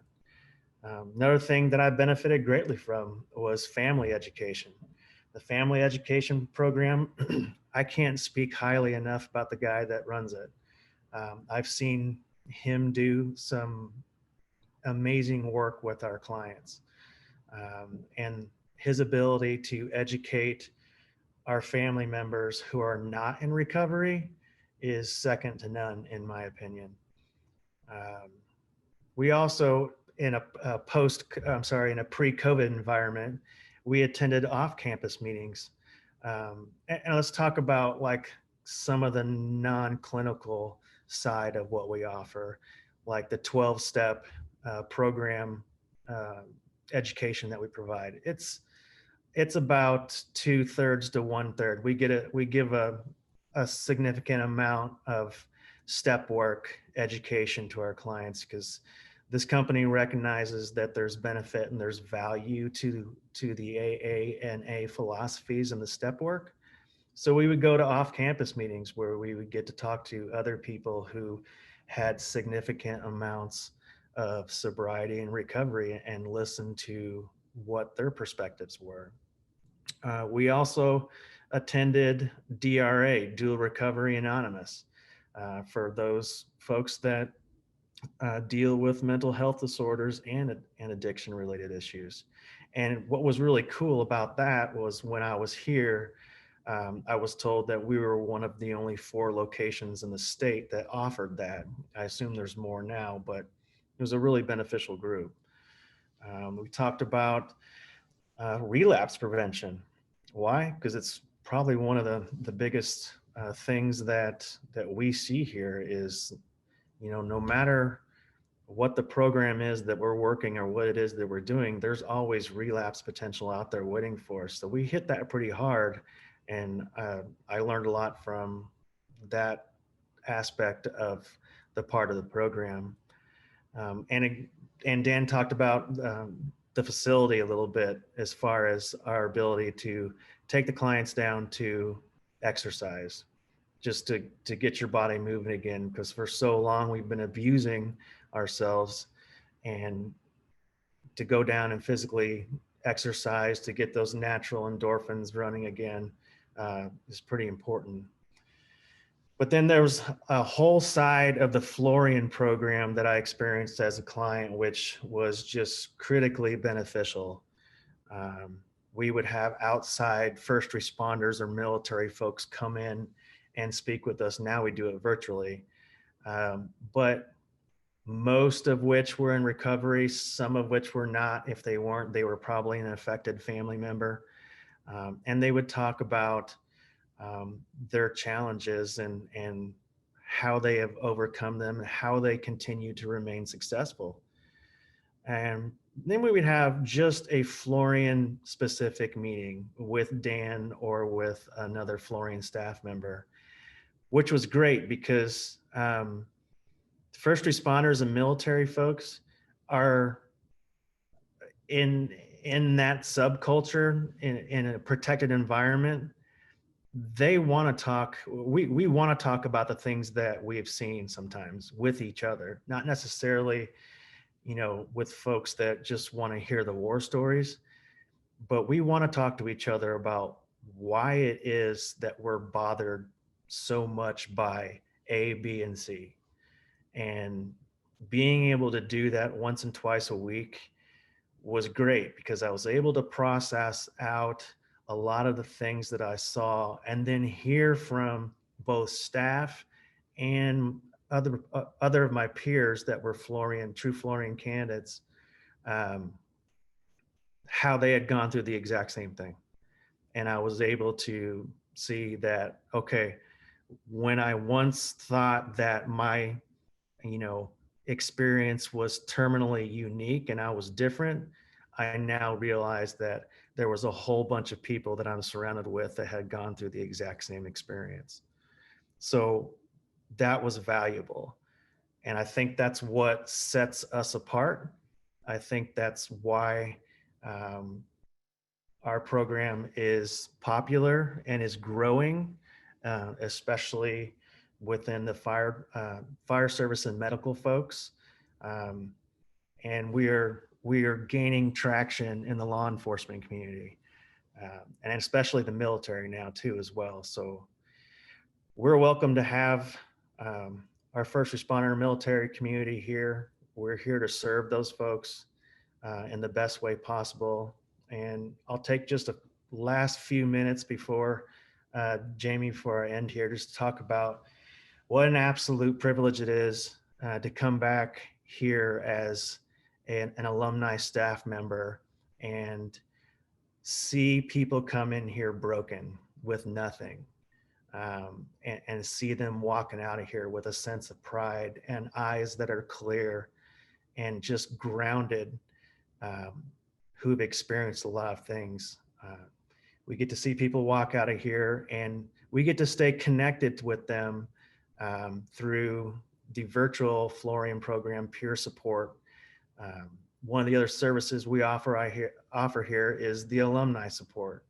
And through our Rosecrance Alumni app, we can have meetings with these folks. And that was one of the things that wasn't offered when I was here as a client that I was frustrated with, that you get so connected with your peers and with staff that when you left, you kind of felt like you got stripped of all that. Well, we've figured out a way here at Rosecrance to fix that. And we recognize the importance of why that's so valuable to stay connected to our community. So that's one of the services that we offer, and we keep our clients close through this app, and we try to keep them as engaged as completely possible. And it's really, truly an honor. And I want to thank you guys for being here today and taking a time out on your Tuesday morning to spend with us and listen to a little bit about what it is here that we do. Hopefully we've provided you with education, and Erica is going to talk a little bit more about some of the other stuff that we do, but Hopefully we provided some awareness that will help you reach out to other people in this first responder military community. And we're here and life's waiting. Thank you guys.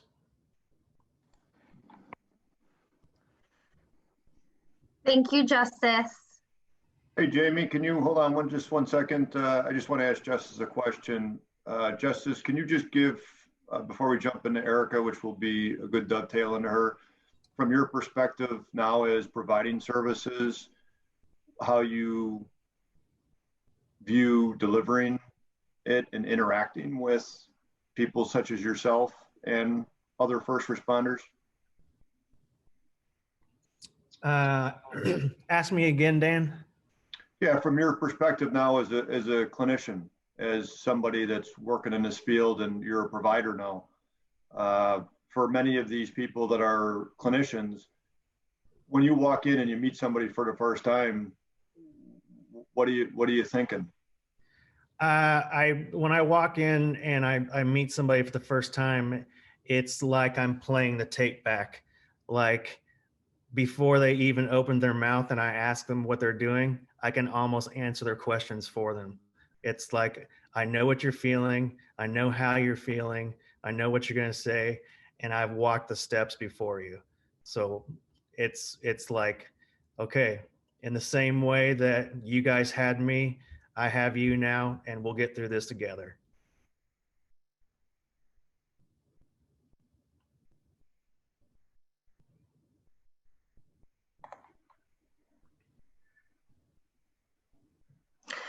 All right, well, thank you so much, Justus. I appreciate you speaking today. We were going to break, but I think we're just right on time. So I think, Erica, are you comfortable going right into it? Yep, that's fine. I can do that. All right. Okay, so my name's Erica Gilmore. I am the unit coordinator of our Rosecrance Florian Program. I'm also a supervisor of 2 other of our residential programs. I'll give a little bit about my background. I'm a licensed clinical professional counselor, master's in community mental health counseling. I'm a certified alcohol and drug counselor. I've been working in the field of behavioral health for about 13 years now, and with Florian for a little over 5.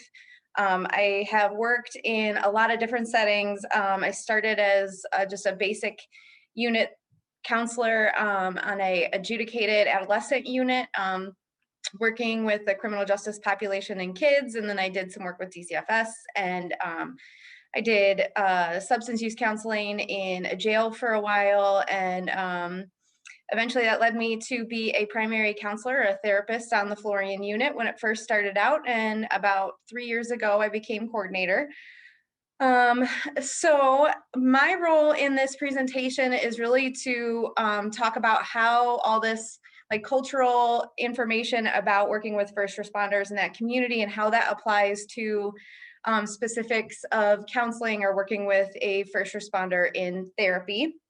I think it's really important that we have this discussion because especially in the way, especially the way society is today, we're seeing a lot of the repercussions of all the trauma that first responders experience, and we're seeing how that affects them and plays out, and then in turn affects us, the people in the community. And so it's really important to raise awareness and to kind of understand the impact of their career and what's needed to make sure that they don't develop some significant mental health issues that then make them inadequate to fulfill their role.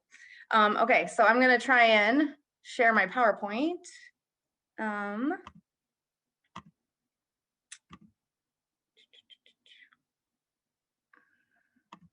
think. Can people see that? Am I sharing it right, Jamie? Sorry, I was muted. Yes, yeah, I can see it. Okay, so first on the scene, enriching the clinical experience of first responders. So how do we treat them in therapy, and how do we use the information of their cultural background to inform our treatment interventions with them? So the objectives is to just kind of recognize and appreciate the differences that between various first responder roles and how that impacts them and their life and how they view the world. Ways that you can develop a therapeutic rapport with them, or things that you should be aware of in regards to developing a therapeutic rapport. Knowledge of some of the evidence-based treatment programs that we use and types of treatment interventions that we apply here in the residential program or can be applied long-term in individual therapy. And then obviously recognize the way that first responders can be different or look different than the clients that we're used to working with. So when we talk about first responders, we're talking about a lot of different career paths. So in Florian, we have had people who are dispatchers, we've had people that are ER nurses or doctors, people that are just anybody that could potentially qualify as a first responder, that might be corrections officers. In this presentation, I'm going to focus pretty heavily on firefighters and police officers because that's generally what we think of, but it can be a wide range of different people, and everybody's experience as a first responder is different. So an ER nurse is going to have a lot, is going to see things from a much different perspective than somebody who's a police officer. So just being cognizant of that, and really when you get a client that has a first responder, or that is a first responder and has a first responder background, I think it's important to have them share their perspective. What is your experience as a first responder? What is your career like? What are the different types of demands? Because we know it varies from career to firefighter to police officer, but it also varies from department to department. So the way each department operates could be different and impact them differently. So if we're looking at a firefighter, typically they have that 24-hour shifts being on and 48 hours off. So they are just required to be on call, be available to go out 24 hours when needed. So they really can't adjust and get settled in to go to sleep. They have to maintain that hypervigilance throughout their shift. They have to be willing to jump out of bed at a moment's notice. And then they're continually going from call to call to call to call throughout that 24-hour period. So it's important to understand that, that's not something that can go on and off like a light switch. That hypervigilance of being able to wake up when the tones go off is something that will follow them even when they're off the clock and when they go home. And it's not something that they can just say, okay, I'm at home now, so I need to be able to sleep soundly. It's something that just follows them throughout their life. So we see a lot of sleep issues in the first responder population.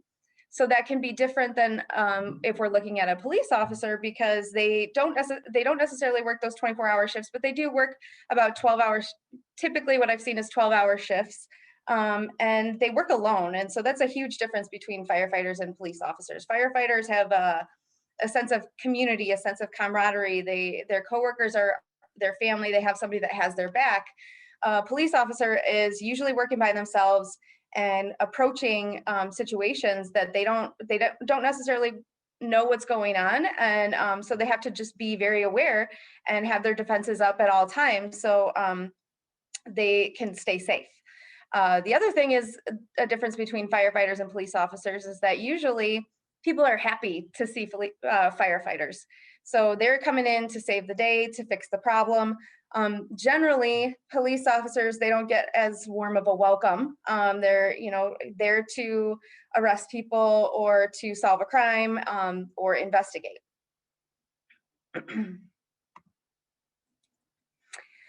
So I think partly because of trying to create kind of a hardened culture and be able to handle situations and to develop some kind of tough skin so that people who get involved with these careers are able to go from call to call, traumatic experience to traumatic experience, there's been this underlying, tough guy complex that goes along with these careers, and it's repeated not only between peers, but from people above them, their supervisors and things, to just kind of help them become hard, or to instill this sense of you have to be tough to do this job. And so there's a lot of like suck it up, buttercup, or men don't cry. And those are put in place really as a way to just toughen and harden the people in these careers, so that way they don't, the stuff that they see on a daily basis doesn't break them down or impact their ability to do the job.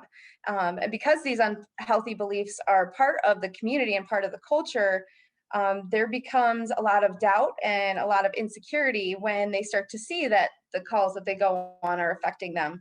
And in turn, there's not a whole lot of support. So they feel like they are being affected by what they're seeing on a day-to-day basis, and they have no one to go to, and it's not safe to vocalize that.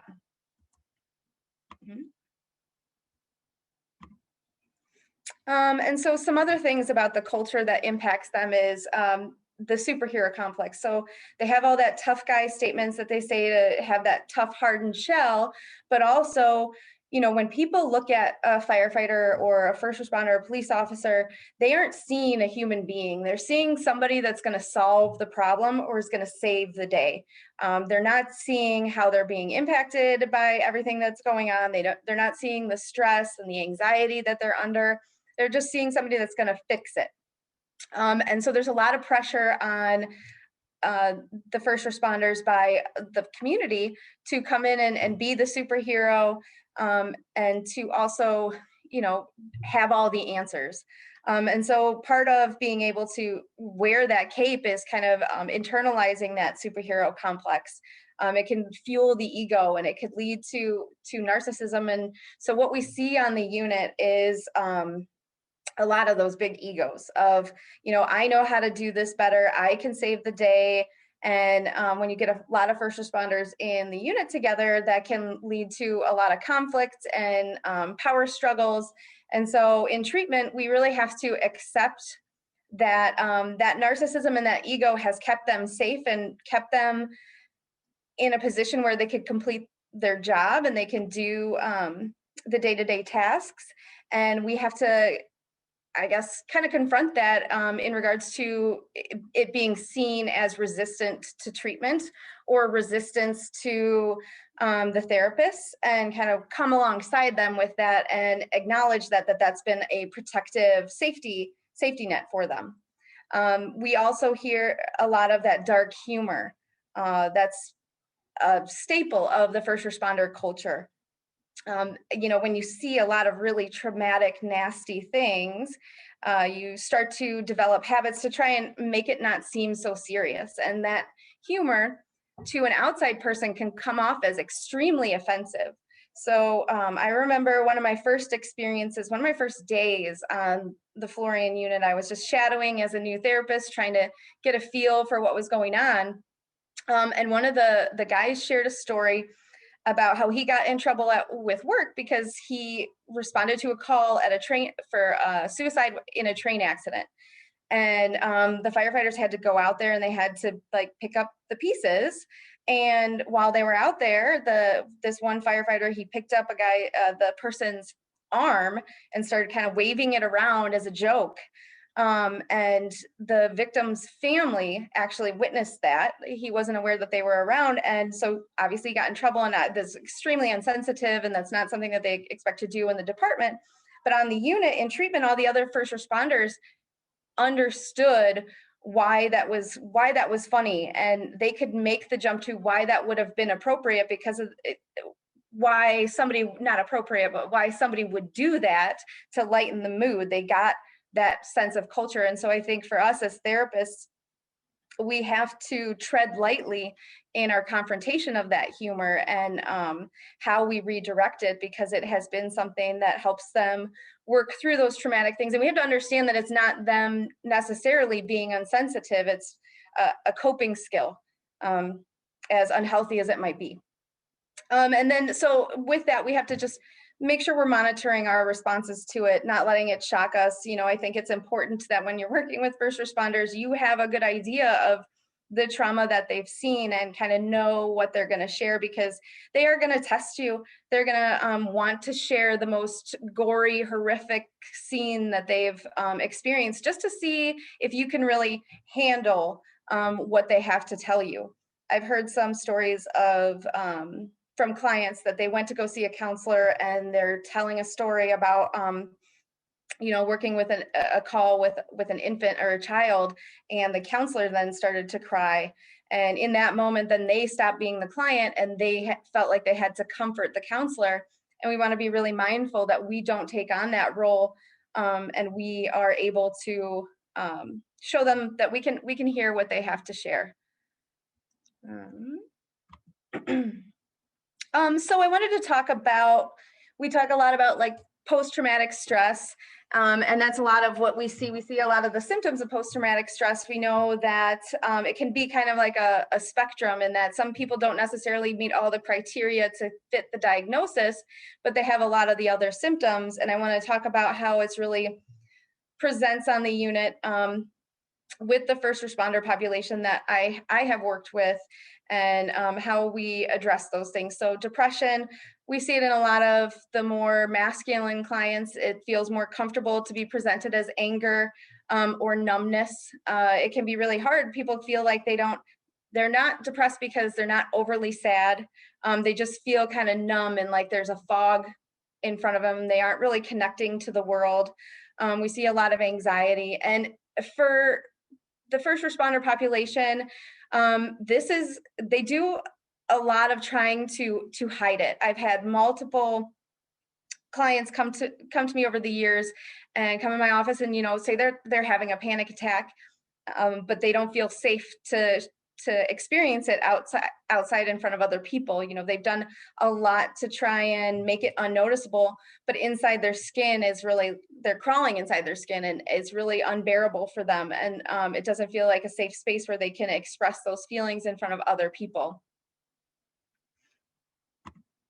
I think PTSD has become kind of a buzzword, and I hear a lot of, people just saying that because they have experience in the career of being a first responder, that automatically they have PTSD. And I think we have to, as clinicians, help them understand that PTSD is a big diagnosis. And like I said, it's kind of a spectrum. You can have a lot of the symptoms without actually having the official diagnosis. And so people could be just experiencing depression, just experiencing anxiety, and not have that full-blown diagnosis. And I think we have to do our best to help them understand that some of what they're experiencing is normal, and not necessarily a full-blown diagnosable mental illness. We see a lot of suicidal ideation. So this can come at a lot of different risk levels. We have to create a safe space as a clinician for them to openly discuss some of these thoughts. It goes along with the seeming weak, having thoughts of not wanting to be here. And so for a lot of people, it's not a safe space to just share those thoughts, but they are having them. And so us as clinicians, we have to ask about it and speak freely to try and create a safe space to let them know that, we're not going to send them to the hospital if they're just having passive thoughts of wanting to fall asleep and not wake up. And us as therapists, we want to allow them to open up and process some of that and what that's like for them and where that's coming from. And then we also have to make sure we're assessing the risk level continuously through treatment, especially on discharge, to make sure that they don't have intent, they don't have means. And when we're looking at police officers in particular, and in Illinois, there's a lot of FOID card requirements that they can be really skeptical and afraid of sharing some of these suicidal ideations, because if they are hospitalized for any reason, for any kind of mental health diagnosis, involuntary hospitalization, they can lose their FOID card. And if they lose their FOID card, then they can't be a police officer. And that has, a lot of repercussions and ramifications. And so it can be a really scary place.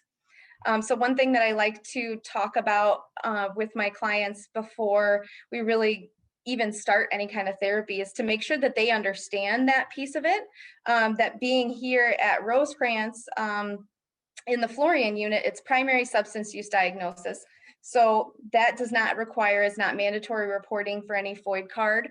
But I let them know that if they are getting to a place where I'm concerned about their suicidal ideation, I I am a mandatory reporter, so I do have certain requirements on me if I have some concerns for somebody's safety. And so I think it's really important to give them that informed consent piece so that they are very, very aware of what is going on. And hopefully through your course of treatment, you will develop a strong enough rapport that they really believe that you're going to be looking out for their best interest. I think that's huge. You know, if you have that rapport, then you can help them work through if they are having significant suicidal ideation where they do maybe need to be hospitalized.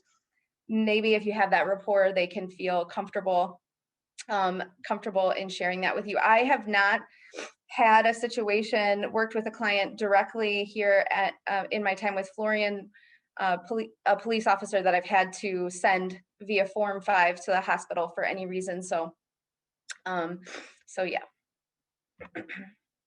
Okay, so I want to talk about substance use disorders.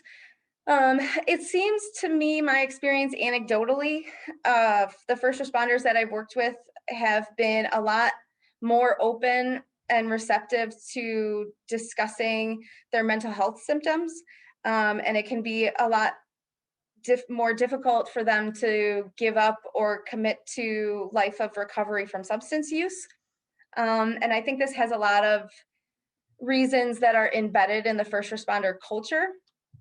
You know, when I have done ride-alongs, I've gone to departments where they said, you know, it's only been about 5 or 10 years since we haven't even been allowed to have beer here and drink on the job.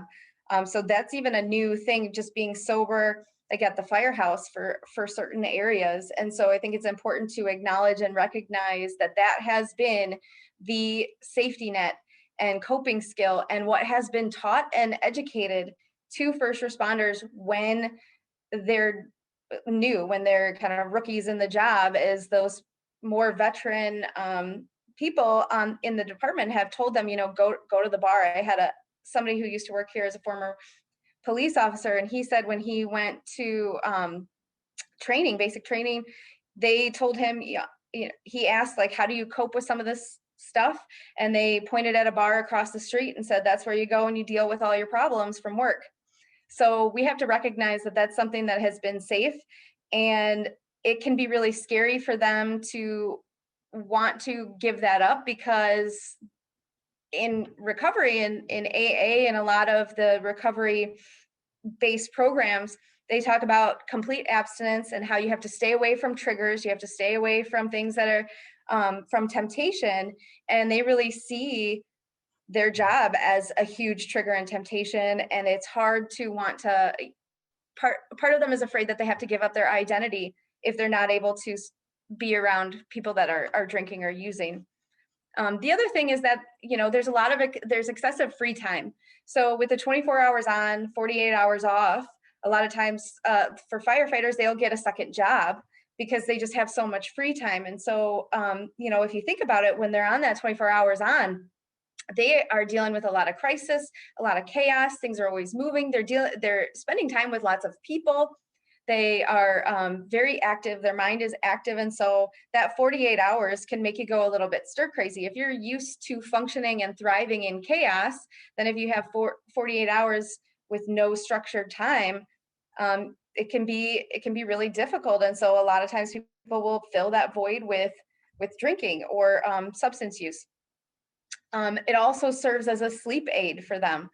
We talked about in the beginning how first responders struggle with sleep issues significantly for a lot of different reasons that are related to their job. And so alcohol can be a very easy depressant that can put somebody to sleep. The other thing is dreams. When we're talking about post-traumatic stress, one of the biggest symptoms is flashbacks.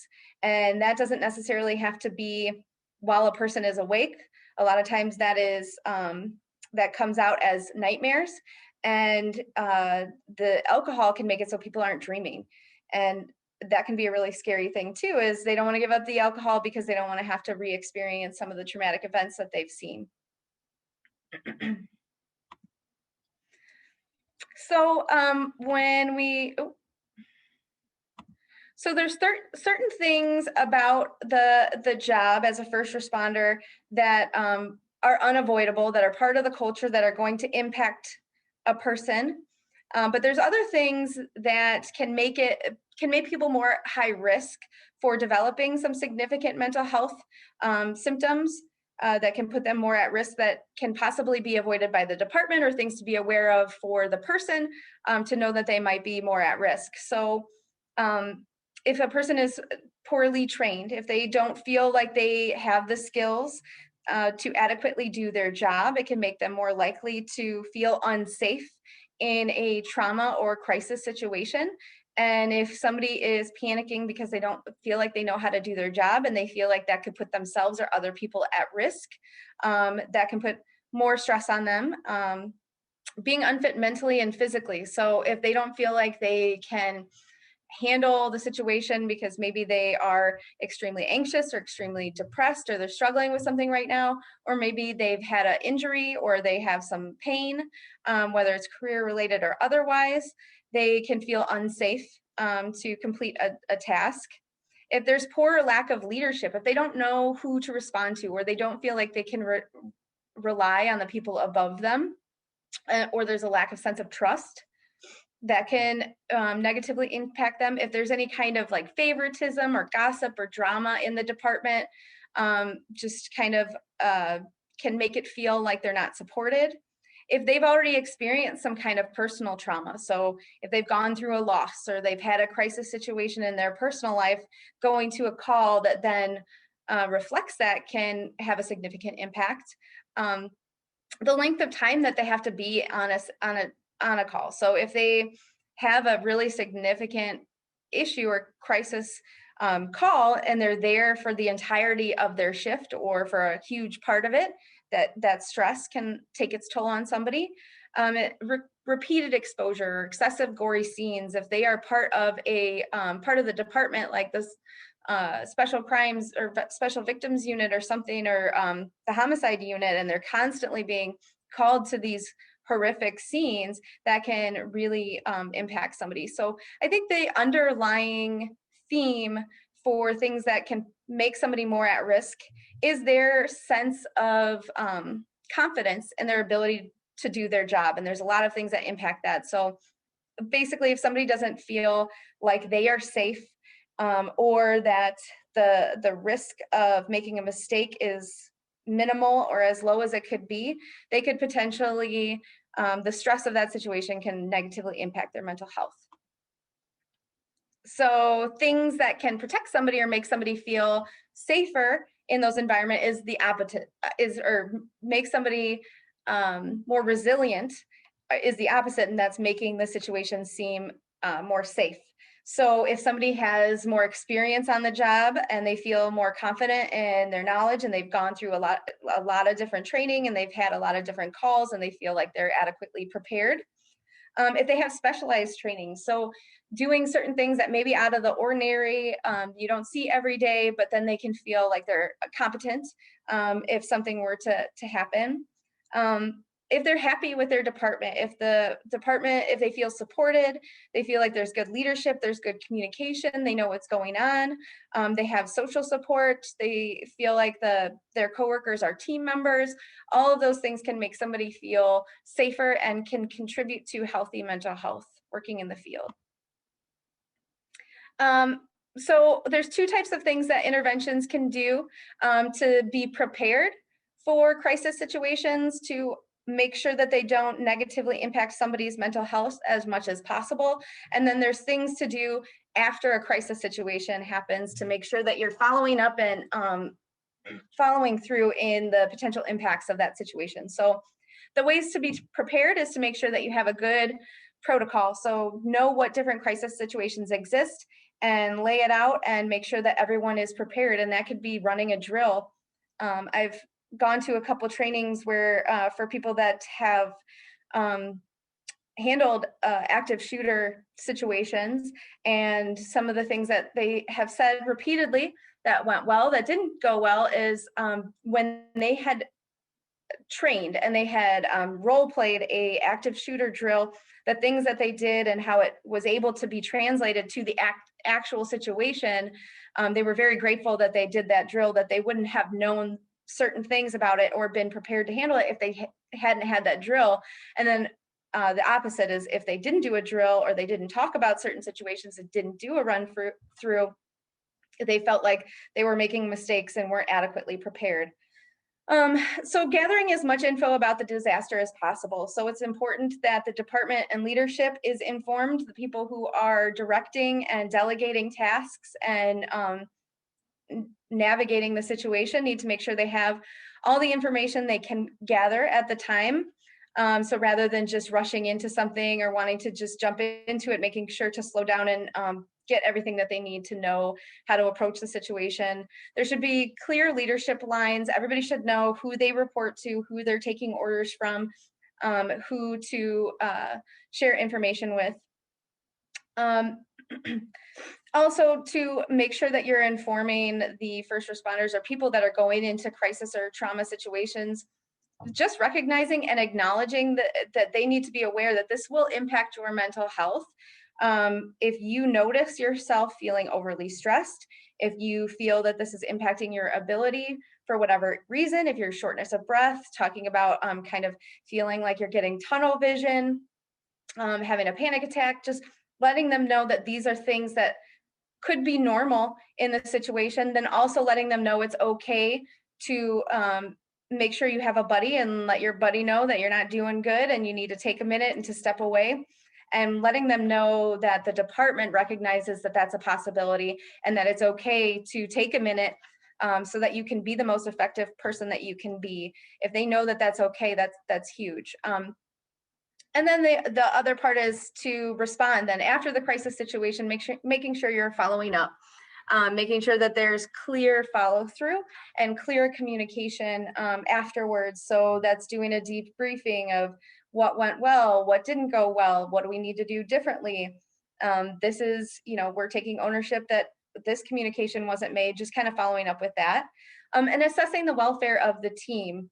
I know that Dan and Justus have probably talked about the CISM teams, and that can be really difficult because it's hard for people to feel comfortable in those settings, especially if you bring somebody like an outside counselor that they've never met before into that discussion and that debriefing. They're not going to want to feel like they are going to open up and share. I've seen a lot of departments get frustrated because they feel like they're providing this as a resource for their employees and they want them to use it, and then it doesn't really come about of anything because nobody really shares, or people are superficial or not totally honest. And I think it's normal. It's definitely normal in that situation, in the work environment, that people don't want to necessarily disclose all their feelings. I think what's important is to make sure that there's some kind of connection or a person that's seen as either EAP or whatever it is, or kind of similar to a chaplain, a counselor for the department that can come in and hang out with them when it's not a crisis situation and get to know them when it's not a crisis, develop somebody like a trusting relationship, so that when those things come up, maybe they're not sharing in the group, but they do feel really safe with that person to be able to talk about what they're going through and what they've experienced. So providing mental health and resilience training. So making sure that afterwards, after a crisis, you're kind of letting them know that post-traumatic stress, it can have a delayed onset. It doesn't have to be a week after the event. It could be months after the event that this could pop up. There could be something that happens in their personal life that all of a sudden connects with that traumatic situation, and then a year later they're developing trauma responses. So letting them know and normalizing those things, and providing a sense of support and normalizing that they might be struggling. So there's different types of clinical interventions that we can use to help work with first responder populations. So mental health first aid. So this is huge. Dan worked on developing a first responder specific mental health first aid track. And then for those of you that don't know what that is, it's just basically basic foundations of how to approach people that are struggling with mental health symptoms. You know, it might appear scary to work with somebody who's having delusions and hallucinations, and they might be talking to themselves, but it talks about, you know, how to approach them and what to say and what not to say, and to know that they're not a threat of violence. But I think that's huge to have first responders go through, because I think education is the first step. So having knowledge about mental health symptoms can really be helpful in building resilience with first responders. So resilience training or cognitive restructuring, I think that's we're familiar with CBT, changing the way people view things if they've got like more of a negative attitude or a negative perspective, helping them work to see things more realistically, helping them have more hope for the future, or to see a positive through going through those traumatic experiences. Obviously, there's one-on-one counseling. There's peer support. I think that's hugely important. We deal with that a lot in the recovery community. You know, you have the people who are, if we're looking from substance use disorders, you have AA and NA, and you have the person that's a sponsor, and you have meetings and peers. And we hear a lot of, you know, I don't know if I could work with a counselor or therapist who isn't in recovery themselves. We hear that as well with the first responders, is, you know, I don't want to necessarily work with somebody who hasn't done the job, doesn't know what I'm going through. It is absolutely vital that they have those people in their life that have experienced what they've experienced specifically, that they can talk about what it's like to have that have those feelings, hear other people's experience and how they work through their issues, and listen to that and see like if maybe some of that can help them. But our role as a therapist is a lot different than a peer supporter. You know, we're not there to share our experience. It's not about us and our knowledge. It's us to help them work from a therapeutic avenue to help them find their own solutions to the problems that they've identified in their life. We are helping them kind of work through their own thought patterns and find solutions, rather than sharing our own experience. And then there's co-occurring programs. So that's what we call our Florian program, is co-occurring, because we do a lot of evidence-based treatment that addresses mental health.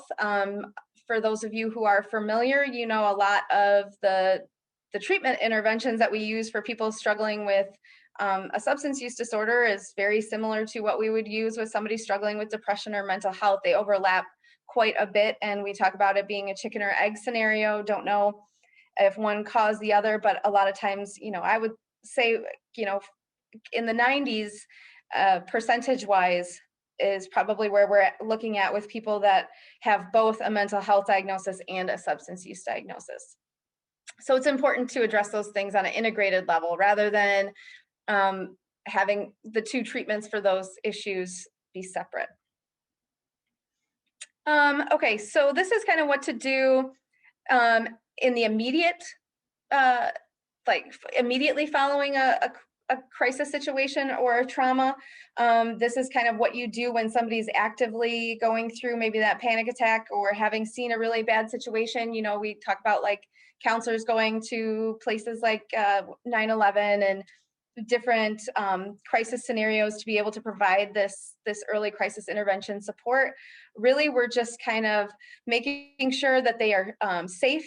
We get them to be more stabilized. You get information from them about what they're feeling, about who is their support system, what are their connections, what are they experiencing, and linking them with supports. We're really just working on like stabilizing through that situation, getting them calm emotionally, making sure we're involving family and contacting whoever we need to, and then getting them connected with like follow-up counseling, or if you know, if you're a peer support person, if they're contacting you because they've been drinking and they're having suicidal thoughts and they call you on the phone and they're panic mode, you're really just calming them down, finding out what's going on, getting somebody there that can be present with that person, and then working on next steps. Okay, if this person's currently intoxicated, having suicidal ideation, I probably need to get them into inpatient treatment. So really connecting them with their treatment and figuring out how to have them be immediately safe.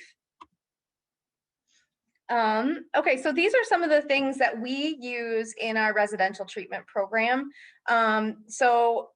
Just so for some of you that aren't familiar with it, the way it's structured, and I'm sure that Dan and Justus shared this with you, is basically from the time they get up to the time they go to bed, they're doing a different kind of evidence-based therapy approach to help them develop coping skills, get education about what they're struggling with, their disease, and then also education on what treatments there are, and help them kind of process a lot of things that they're struggling with. And so we try to do that from a lot of different angles to try and connect with a lot of however, on an individualized basis. So the first one is seeking safety. So that is a trauma program, and that's for people that have gone through significant trauma in their life, and how do they develop a sense of safety in their environment. And there's a good one in there that's called Red Flags and Green Flags. It's a group that they do where they're identifying like what things are not safe for me, what things are red flags that I could be triggered, or red flags that I need to be aware of, and then green flags, like what things make me feel safe, what things make me feel calm. So just learning about those things. We have trauma for men and healing trauma for women. So that just talks about how the symptoms of trauma can manifest in different genders, and how our gender roles and things we've been taught growing up, how that can impact our experience of the symptoms of trauma. We do dialectical behavioral therapy. And for those of you who are familiar or maybe not familiar, that is just cognitive behavioral therapy. So we do a lot of cognitive restructuring with that, but that's also coupled with emotional regulation. So learning how to identify emotions and to manage emotions. It's also has a component of interpersonal effectiveness. So how do you communicate with other people? Making sure that you're being respectful of other people, that you're being heard and not overstepping their boundaries and not allowing other people to overstep yours. And then there's also a component of mindfulness in there, and that's really just being present in the here and now, using coping skills to calm yourself and to not obsess or ruminate about the past or the future. We do a co-occurring disorders program that is from Hazelden. And that really just talks about the mental health component and how those symptoms can play out, and how they also impact substance use. Talks about medication, different kinds of medication, side effects of medication, just giving them education on mental health and how that can impact them in their daily life.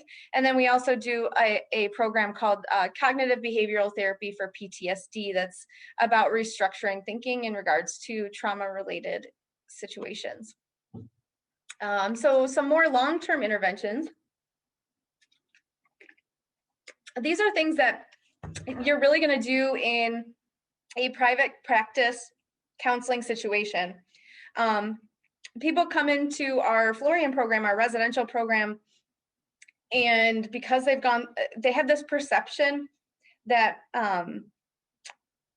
if they just get the trauma out, or they just talk about the trauma or share what they've experienced with the group, with the therapist over and over again, then eventually they'll get better. They feel like getting it out is the key, because a lot of times they haven't talked about it or processed it with anybody. And we do our best to try and educate them that that isn't all somebody needs to do. And really that getting it out is not the first step. The first step is learning coping skills, being able to manage the symptoms of your mental health, being stable emotionally so that you can get into a safe space where you're able to process that situation and then move forward and help work with being able to manage triggers and be around situations that might remind you of the event. That's way down the line. And so there's a bit of education that we do in letting them know that really in residential treatment, this 30-day treatment is not the place where you're going to be processing your trauma. Really, we're talking about how the symptoms of trauma affect your life. So the counseling piece of it, more long-term, following their residential stay, their aftercare is where they can start really delving into the trauma piece. And so these are just some different therapeutic practices that I have seen people use to process trauma. Really, they all involve a degree of exposure therapy, emotional regulation, and cognitive processing. So we know EMDR is a little bit, can seem very odd to traditional talk therapy. There's a lot of different patterns and movements and things that they're doing. But for the most part, they all have some degree, but deal with it on a different level of that exposure, the cognitive restructuring, and the emotional regulation development. So another way to manage some symptoms of mental health or things that first responders have experienced is to go with medication. So the hard part for somebody who's struggling with post-traumatic stress is there's no PTSD drug. You know, we've heard of prazosin, so that's something that can get prescribed for nightmares and things for people to try and help with that. But there's no real one thing that somebody can take for trauma. And so really what I've seen a lot of psychiatrists do is to treat the symptoms like the depression and the anxiety. But really the best treatment for trauma is to get some kind of therapy or some kind of therapeutic intervention. The role of the medicines is really to take the edge off of some of the symptoms that they're experiencing. You know, we see people that come in and they think that a pill or a drug is just going to fix everything. And then there's a lot of disappointment when it's not the magic cure-all. And so us as counselors and therapists have to make sure we're educating our clients on the role of medication in treatment. And that is really just there to make the anxiety and depression more manageable so that we can get to a place where you can use coping skills or do the things you're learning in treatment or therapy, and that the anxiety and the depression is not so overwhelming. So some things to think about with for first responders and some of the cultural components to be aware of when taking on a first responder client is there's a lack of consistency in therapy, in that everybody's treatment is individualized. And we know from a trauma-informed standpoint that the one size doesn't fit all, and that we want to make sure we are changing our treatment to meet our clients' needs and to best help them with where they're at.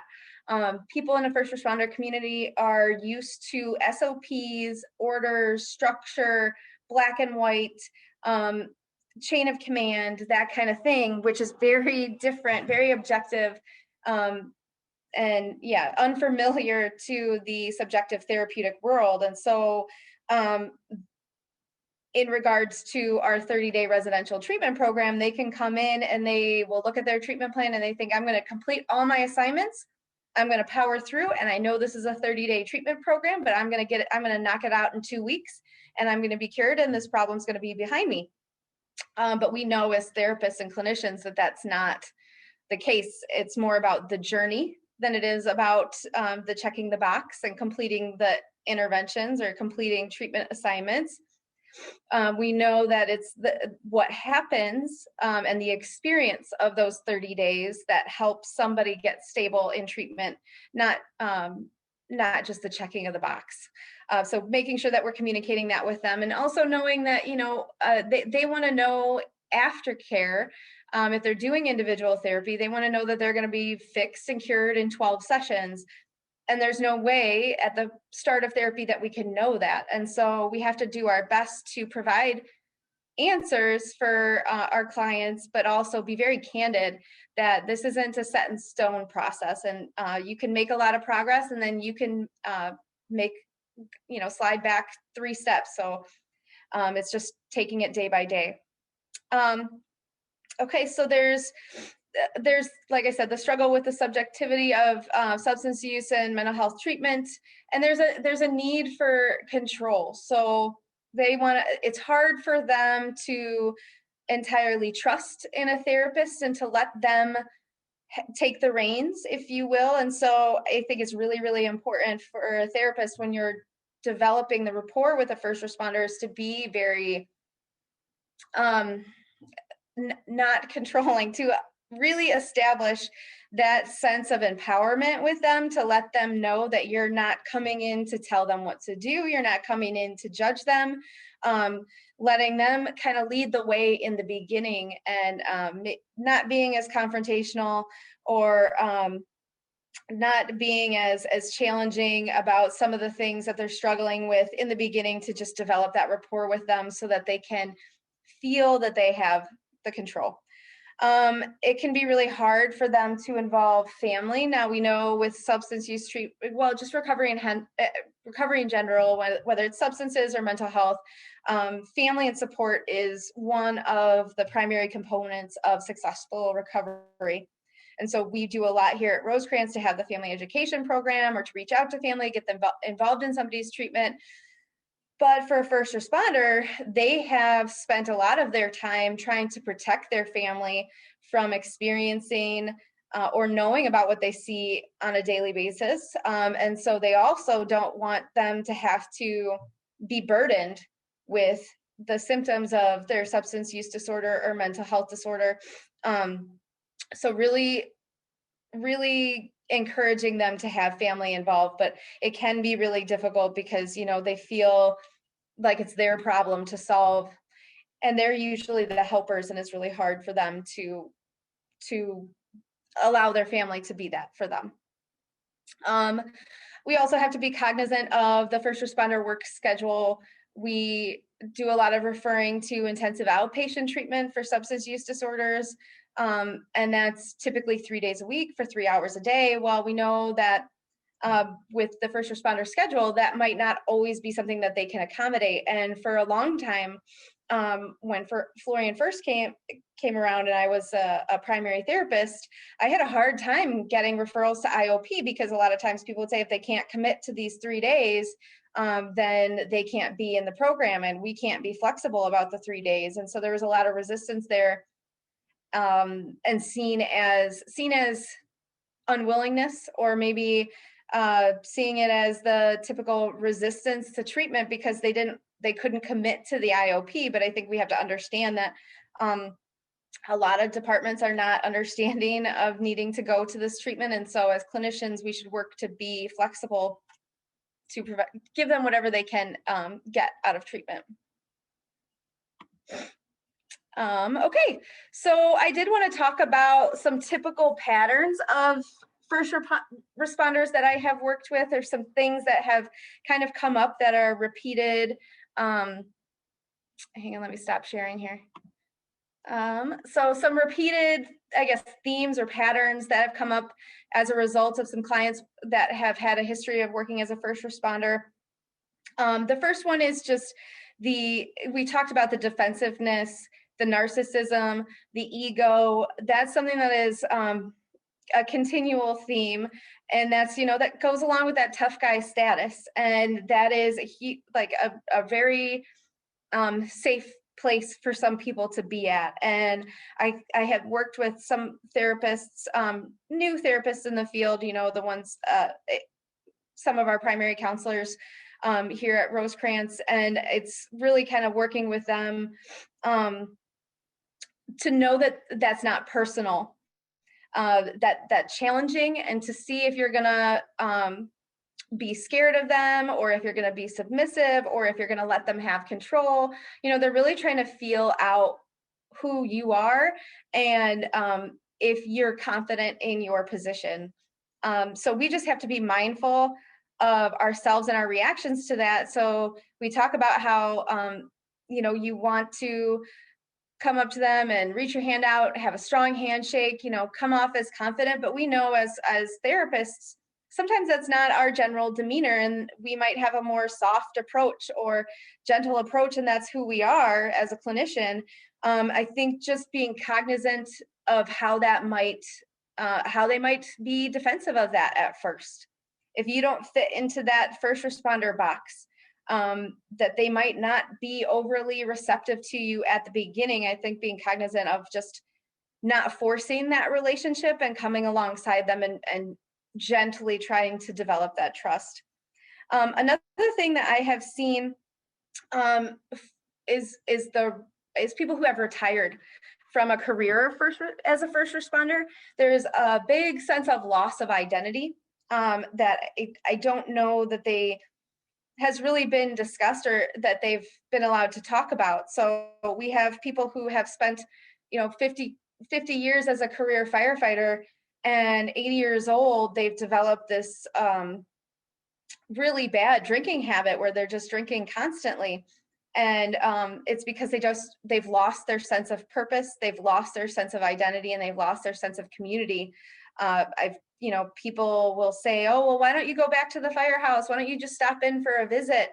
Well, and that's good for a time after you've retired, and there's people that that are still there, but eventually the turnover happens, and then you don't feel like those are your people anymore, and you're not welcomed anymore because you don't have a relationship with the current people in the department. And so there's just a really big sense of loss that comes along with that. And it's hard for them to reconcile that in their mind and in their values, and to see what the rest of their life is going to be. So, and then another thing, I talked at the beginning about how it can be different depending on the career that they have. I spent a lot of time talking about firefighters and police officers. I did want to share an experience of an emergency room nurse that I had worked with. He had very severe symptoms of PTSD. And he was kind of the opposite of everything that we're talking about being the culture of a first responder. He was very soft. He had a very submissive demeanor. He was very gentle and quiet, and he was very passive. And he was in the ER in a situation where there was an active shooter, and the active shooter held a victim at gunpoint and raped her while he was in the room next to them. And so he could hear the whole thing going on and as it happened. And so as a result of that, he had severe flashbacks. He could not handle being around loud noises, thunderstorms, the tornado alarm that goes off every Tuesday. He'd have very significant reactions to that. And he saw a bunch of different things in the ER, and he was not impacted by all the physical trauma that he would see on a day-to-day basis of working in the ER. But that one situation then colored his whole experience in life to a point where he could not function in his job because he couldn't help but relive that experience. And so I think it's just important to note that not everybody fits into this box of that we're talking about. We talk about cultural diversity, and we talk about things that we've typically seen in patterns. And I just think it's important to really highlight, as a clinician, we know to approach everybody individually and not to assume that just because there's some stereotypes about the culture that is true for this client. And ultimately, it's our role to try and understand their experience, as unique as it is, and how unique it is that it fits into the first responder culture, and how we can best meet them where they're at from a treatment perspective. So that's all I got. I think there's some time for some questions. Yes, and there was some questions. So one for you, Erica, was, is there a specific long-term treatment that you have found to be more successful? I think the research that I have read is really any kind of trauma-based treatment has been helpful. I have seen a lot of success from research from EMDR, cognitive processing training, and the in vivo exposure therapy. Those are the three that really I've heard over and over again. I've heard personal accounts that's been successful, and I think the numbers really show that it is successful as well. Like I said, I don't necessarily think there's one that is this is the go-to, this is the best one. I think as long as things involve, one, the exposure component, two, the cognitive processing piece, and then also that emotional regulation part. If that's somehow incorporated in that, I think those three things are what make those practices the most successful.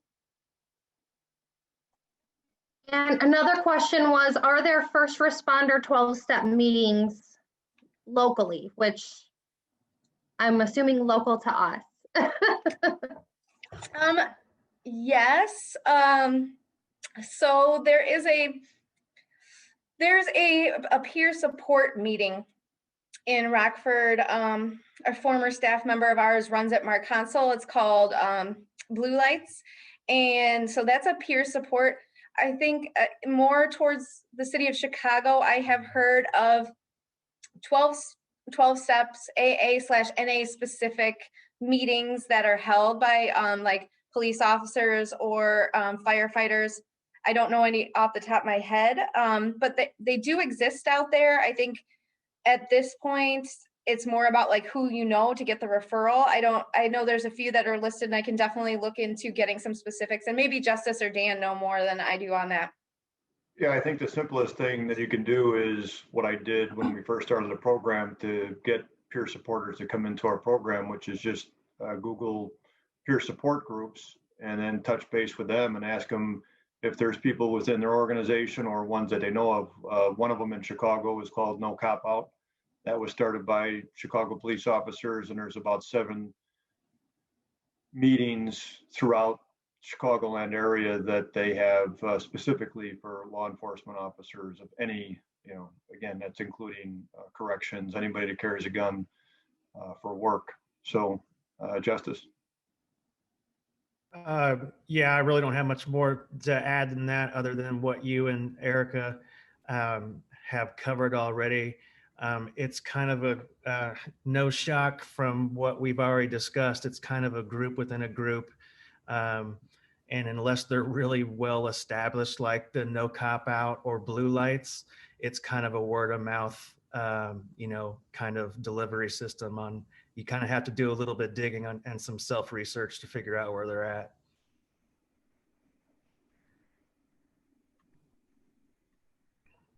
We had another question just come in. Sorry, me and this mute button today.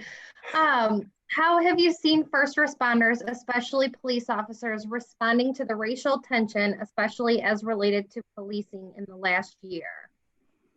We had a client not too long ago.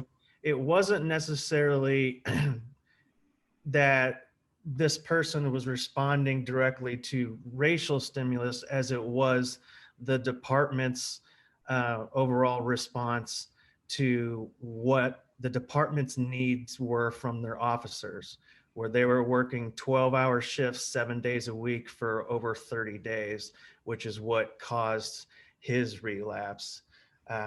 As to,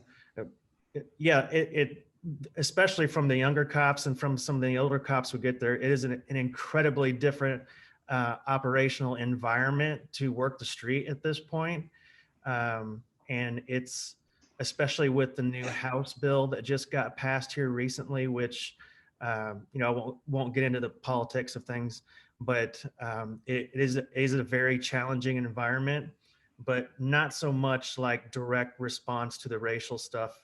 I think that the police officers kind of understand what they get themselves into. It doesn't mean that they're not frustrated by that or irritated by it, or it's not a component to their professional life, but it's more in response to what the departmental demands are placed on the individual officers and employees is what's causing them a significant amount of personal stress. Yeah, I can offer you that I've not only talked to police officers and providers and EAPs that provide services for police officers, and everybody is fatigued. Days off have been shut down. You see it on the news that they're the bad guy, and there's no way to get away from it. And it has fatigued them to the point where they're stressed out. And I have never seen it before up until the last few years. And this COVID response also has increased it, where people want to leave at 20 years.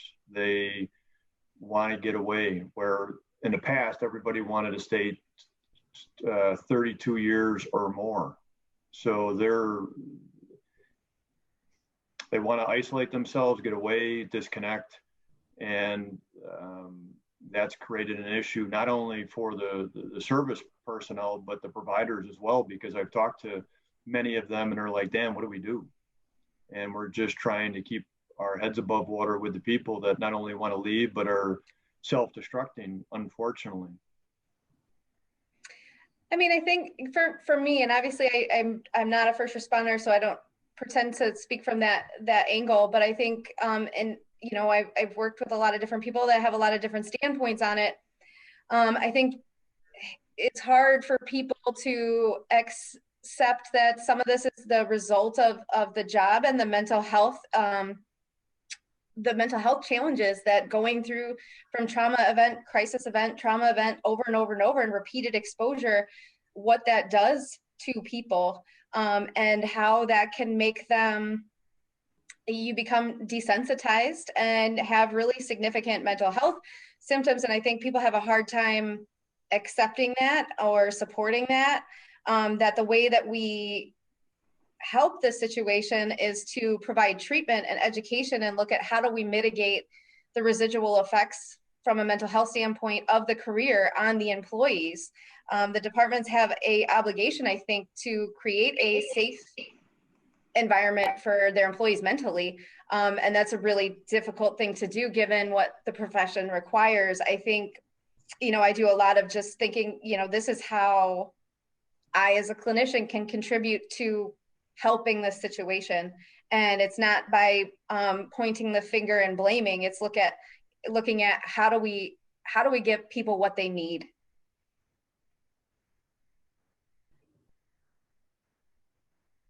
Another question that came in was, how, for the Florian program specifically, how many clients do you see go back to work, or do they go and do something else for work following the program?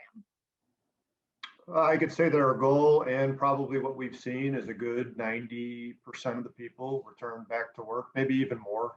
We haven't kept the thing on that, but there's certainly some, especially in the nursing now, that we've seen, and police, that do not want to go back into that environment. But historically, it's been closer to 95% of the personnel that have gone back, ones that have had a disability, either physical or mental health, that have prevented them from going back. Yeah, I think it's important, and we get that a lot, of people just being really afraid of going to get treatment and to get therapy, because historically, if you look at mental health in departments like the fire department or the police department, they usually don't see a mental health clinician unless they're getting a fitness for duty test. And so really they feel like the clinician is not an advocate for them, that they have to not work alongside, that this is somebody who could potentially take my job away. And so there hasn't been a whole lot of trust for the mental health profession due to that kind of authority figure that person has been in. And so I have done a lot of trying to tell them that my role here is to help you reach your goal. If your goal is to go back to work, let's work on how do we make that happen. And it's not our role here to make a determination on fitness for duty here. I think we want the person to feel competent in their ability to do their job. And so there's the goal is not to make people not go to work, or even to assess whether or not they're fit for their position here. That's not our role, at least with Florian. Dan, there was a lot of interest in the mental health first aid that Erica had mentioned for the first responders. Do you want to talk a little bit about that and what our capabilities are for providing that training? Yeah, it's pretty cool because I've had firsthand involvement with a few other people to create the Fire and EMS module. It was interesting because I worked with Michael Laura, who was out of Jersey and now lives in Florida. But when we talk National Council for Behavioral Health, they got a great program. Mental health first aid is well known and recognized, great program. they had it for police officers and military, but not for fire and EMS. And I'm like, well, hello, there's a lot of us out there.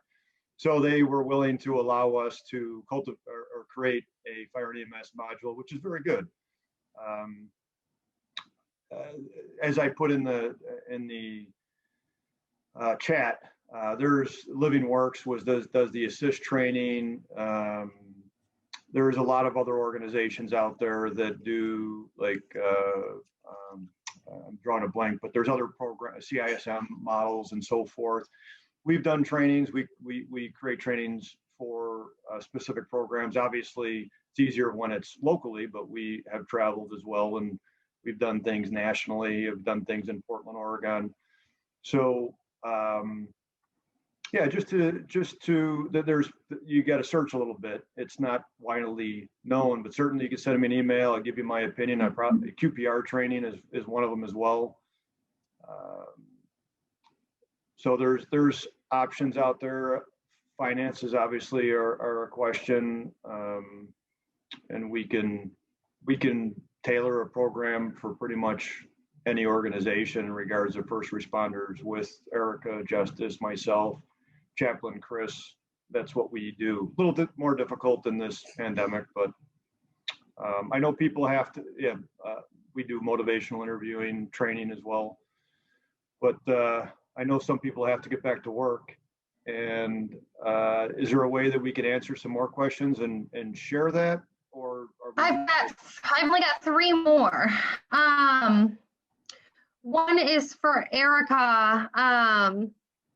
So they asked, you spoke about the strong bond between this population and that most friends and family are part of the police and fire community. It must be difficult and create a clinical barrier to be a non-police or non-fire member and work as a therapist. How do you overcome those additional barriers when building your therapeutic relationships? I think it's really important to understand that hesitation exists and to acknowledge it. I think getting in front of it and just saying that one of the things that I do that has been the most effective is to just say outright that I'm not a first responder and I don't pretend to speak from understanding those experiences from a personal perspective. And I think when you put it out there, that does a lot in regards to building their trust in your honesty and transparency and genuineness. They just admitting and saying where you're coming from, I think alleviates the sense that they feel like you're trying to tell them how they feel, or that you're going to like talk about being a first responder when you don't really have any idea. I think kind of just taking that away initially is really important.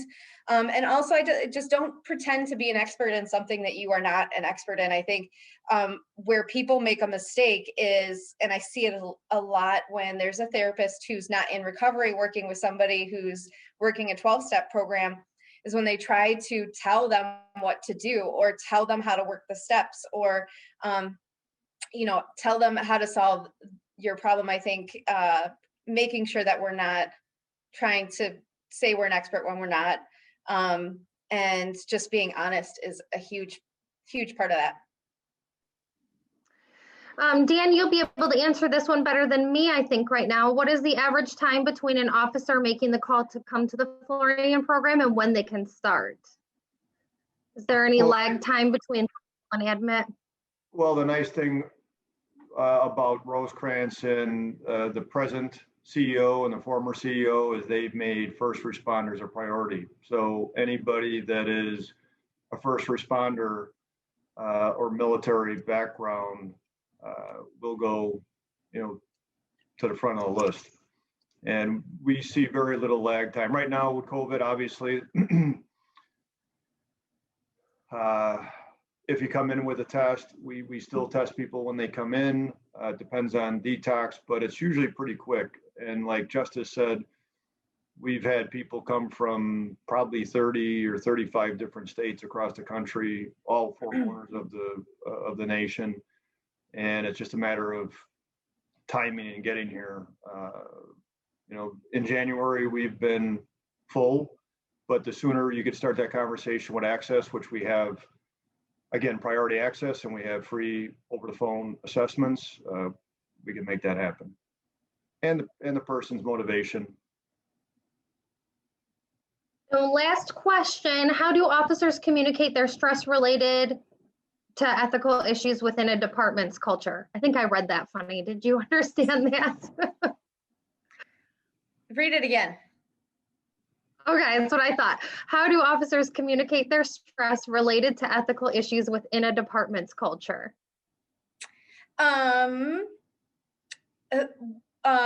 Like, how do they express it to the department, or how does that look in, how does their reaction to that look? I'm just wondering what it is that they're looking for. Like, are they looking how to communicate, or what does that look like?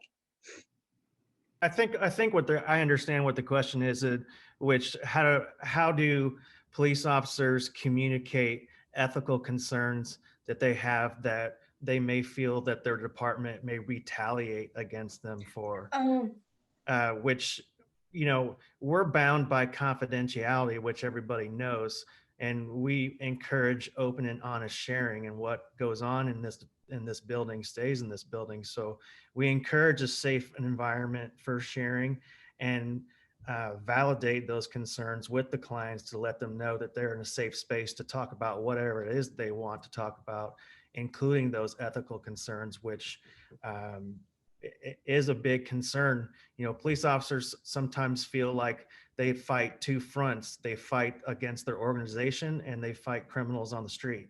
And sometimes the organizational concerns they have that the department's out to get them is pretty frequent.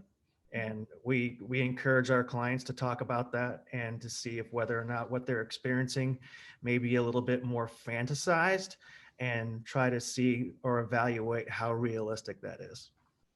Yeah, I think the HIPAA and confidentiality are the biggest ones, and you know, communicating that to them to let them know that we're mandated reporters, and the 3 situations are if they tell us they're going to harm someone or themselves or someone else, if they tell us about any kind of child or elder abuse or neglect, or if we're subpoenaed by the court. And so them, as long as what they're sharing about the department does not fall under those 3 things, then what's said in treatment stays in treatment. Yeah, and that was all of our questions. Oh, I'm sorry, Dan, go ahead. Sorry. No, and that's a tough balance. I mean, it doesn't matter whether or not you're a police officer, firefighter, EMS, nurse, doctor, your own family is what's ethically right and legally right, that balance. And I always tell everybody is we as a first responder, as a guy that worked up my career up to battalion chief and supervised 55 people for all of downtown Chicago. I want everybody to come to work 100% and do everything 100% right. That's not happening, unfortunately. And so what's our responsibility when somebody comes to work and they're struggling, either something at home or at work, or as Justus shared his, story, he didn't wake up in the morning as a young police officer or throughout his career and go, I'm going to be a bad person. That people in as crisis workers, in my opinion, are studs and studettes, but we're affected by what we're exposed to. So, and that includes the legal and ethical issues within an organization and the structure. So what's our responsibility as we move up the ranks as an officer? If we see somebody that's not well, to say, hey, how are you doing? And as Justus said, they'll say, I'm doing fine, and they know they're not fine, or somebody else is not fine. What are we supposed to do? But from a legal standpoint, from a treatment standpoint, we try to build that trust, as Erica said too, we do, because we see them at their worst. But from an organizational standpoint, that intervention should happen way before the crisis. Otherwise, that individual will not trust you.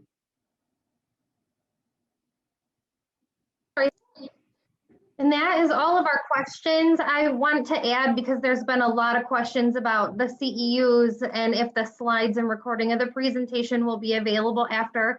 I will go ahead and email slides and presentations after it is recorded so I can get that to you guys. For CEUs, please do make sure to fill out your survey. It will automatically send to your email when you exit off of the presentation or off of the Zoom platform. So make sure you fill that out or we cannot issue the CEUs. CEUs do take about 2 weeks to come through, and they will come to your email. And I think that should cover just about everything. I was asking you to email me if you wanted the slides, but I think just about everyone who attended wants the slides. So I think I'll just do a mass email and include those. So, and I think that covers it. Thank you everybody for attending with us today. It seems like we got a really great response from everybody, so I'm glad you all enjoyed it.